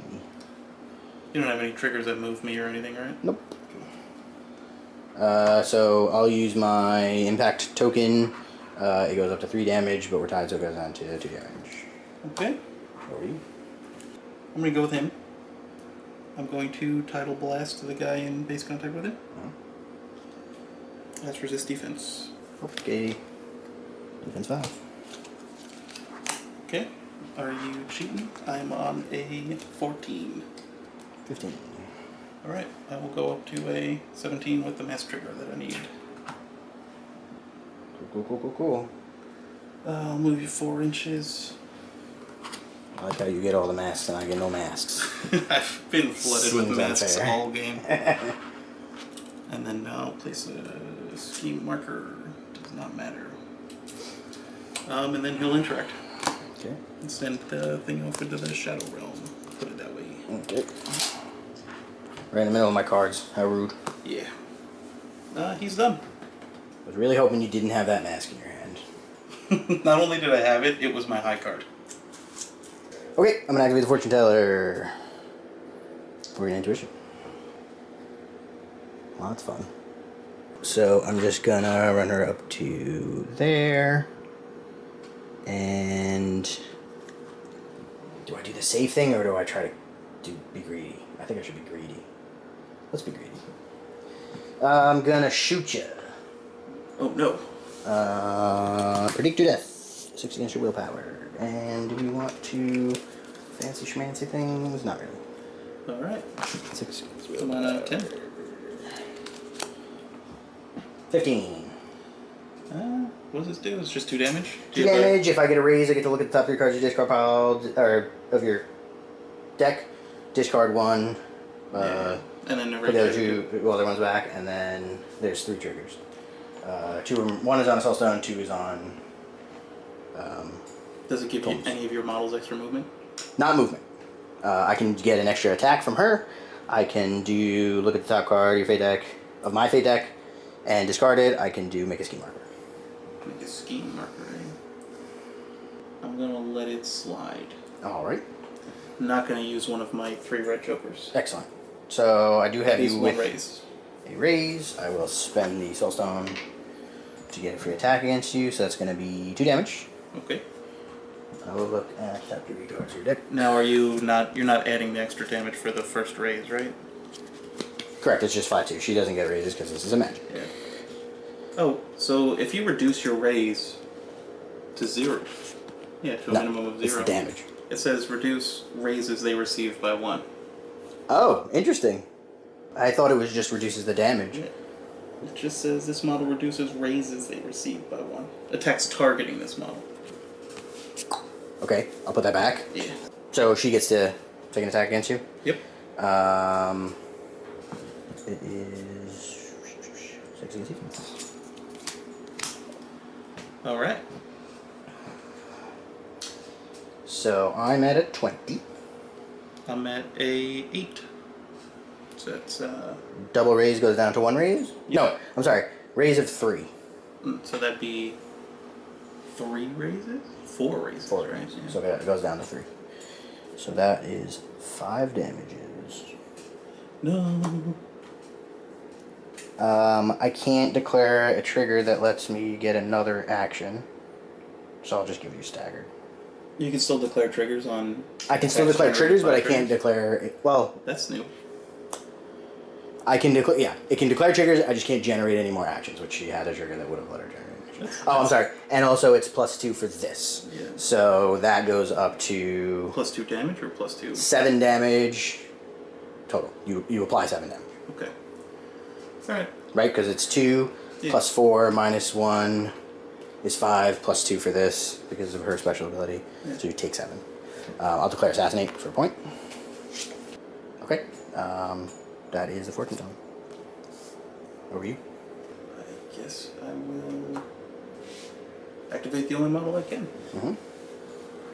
So, first things first. Let's Obscene Ritual. Oh, cool. I guess I'll do it again for an action this time. It goes off with an 11. I will put that scheme right here. Okay. And then I guess I will take a walk action and defend it. And that's it for him. Oh, this is way different. Yeah, so I'm going to, I guess there is no way for me to defend this. Did you have a way to push yourself? Because you're engaged by me. Well, I could just walk. Oh, yeah. Because I didn't take the interdiction. But, that is not going to help me. Because all you have to do is also walk up here and then you're done. You don't even have to remove it. It really is a garbage. I don't like it. Yeah. That's why I wouldn't have taken it.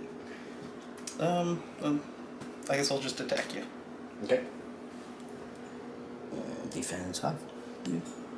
You know what? Before you flip, I think I'm just gonna tap the ley line. Get some good cards. Okay.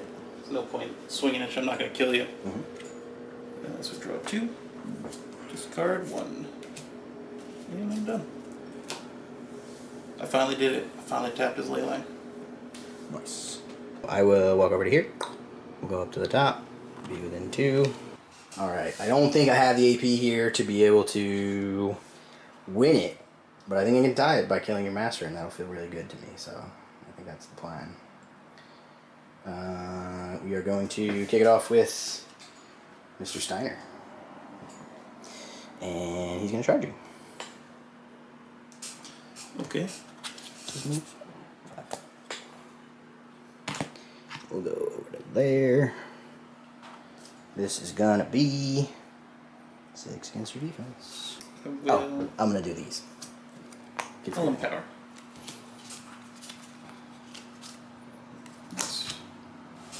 At a 10, I'll go up to a 16. 17. Okay. 3 damage and staggered. No, I'm super staggered. Double ultra staggered. Yeah. I will use my bonus action, play you out to move ally models 3. Need 6.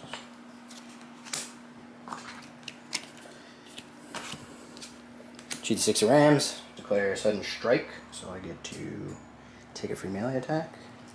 She's gonna move 3. I guess I can't get in range of that, and I can't get in range of that, so this really does not matter because you're in my way.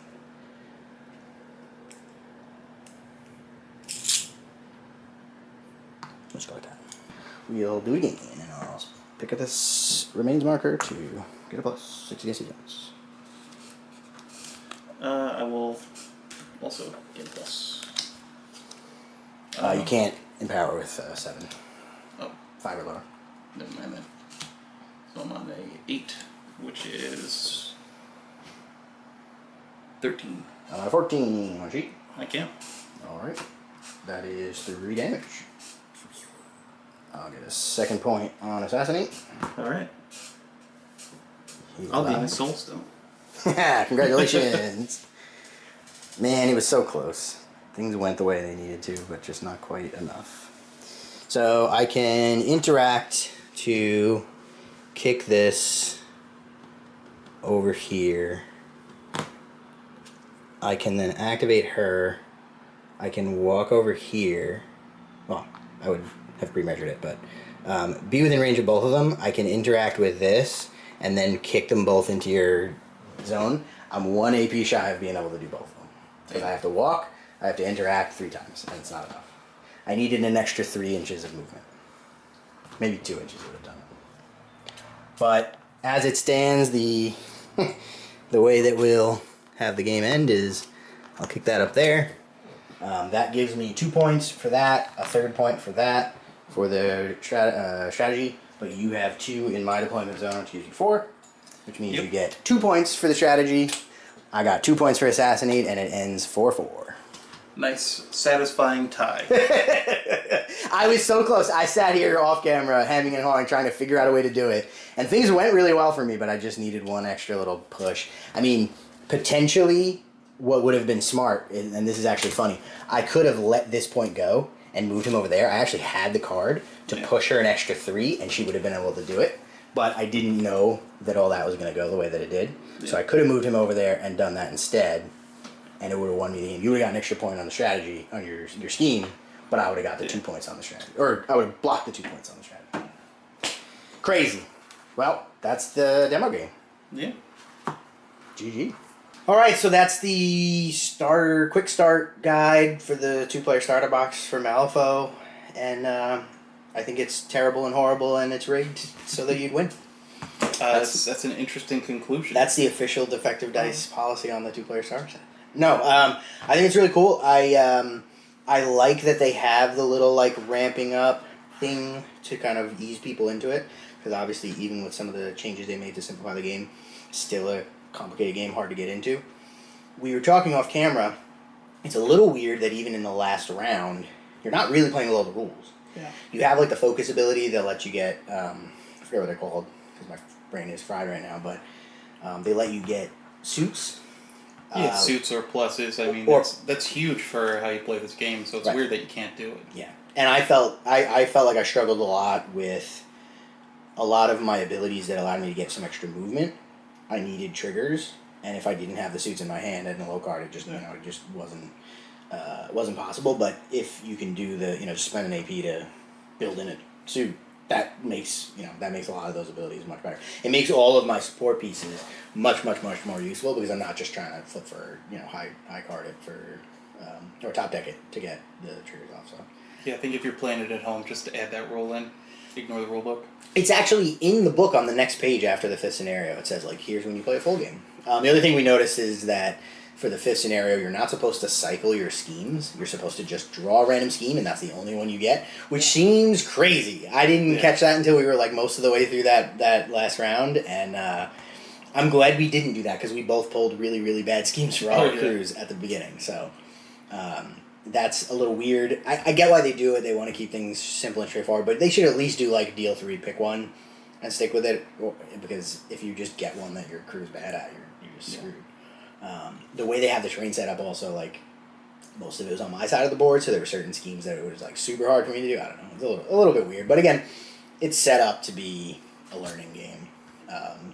It's not supposed to be hyper-competitive. So it is what it is. I think it's really well done for what it is. Obviously, you'll want to play full games. Any thoughts on the crew that you played, or 4th edition in general? I know these are a couple of years. I think you played one game prior to us doing this. Yeah, I think that the new crews are interesting. I think the fish people are way more fun to play. Gross. These games seem a little plodding, a little methodical, whereas you can kind of go off the cuff with these. They can do a lot of weird things to set themselves up to score points or to block points. Yeah. I think it was definitely this crew is the pokey crew. They're good at fighting.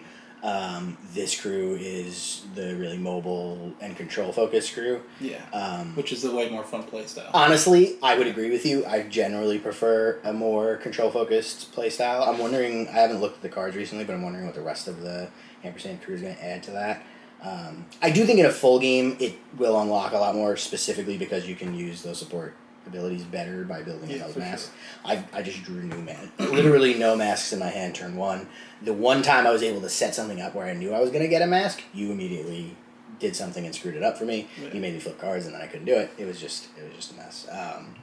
But I generally agree with you. I think they're a little more fun to play. The colony just seems incredible. Like, it's so unpredictable. It's so hard for me to figure out what you're going to do that I'm just like, okay, I have to worry about such a large portion of the board when he hasn't activated yet. I'm just like, you can go wherever you want and just do what you want. There's no stopping him.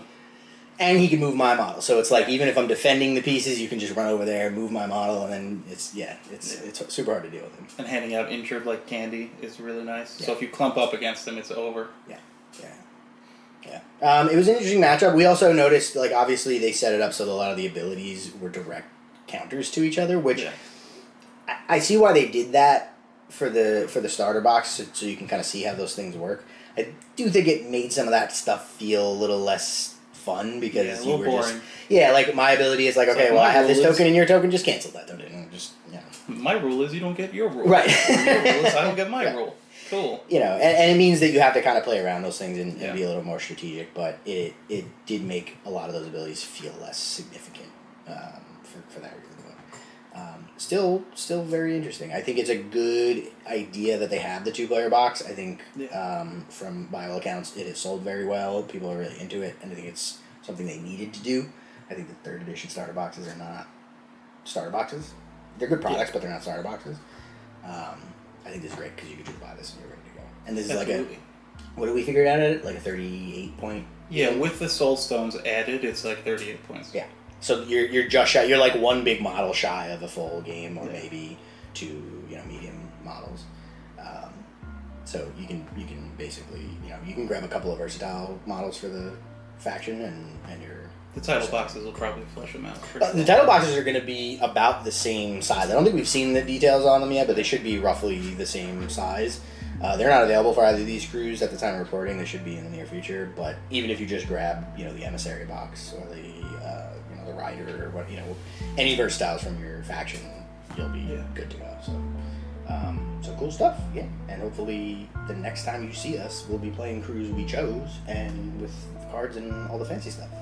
And focus. We'll definitely be using focus. If I play them again, I want to play more Ampersand, and having the ability to use focus is going to be huge, yeah. For sure. So that's us for now. Stay tuned for more Malifaux in the future. Peace. Huge thank you to the Extremely Cool Kids tier on Patreon, the Steam Powered Scoundrels, Robbie Ounce, Tom Likely, Russets, and Devin. And thanks for watching.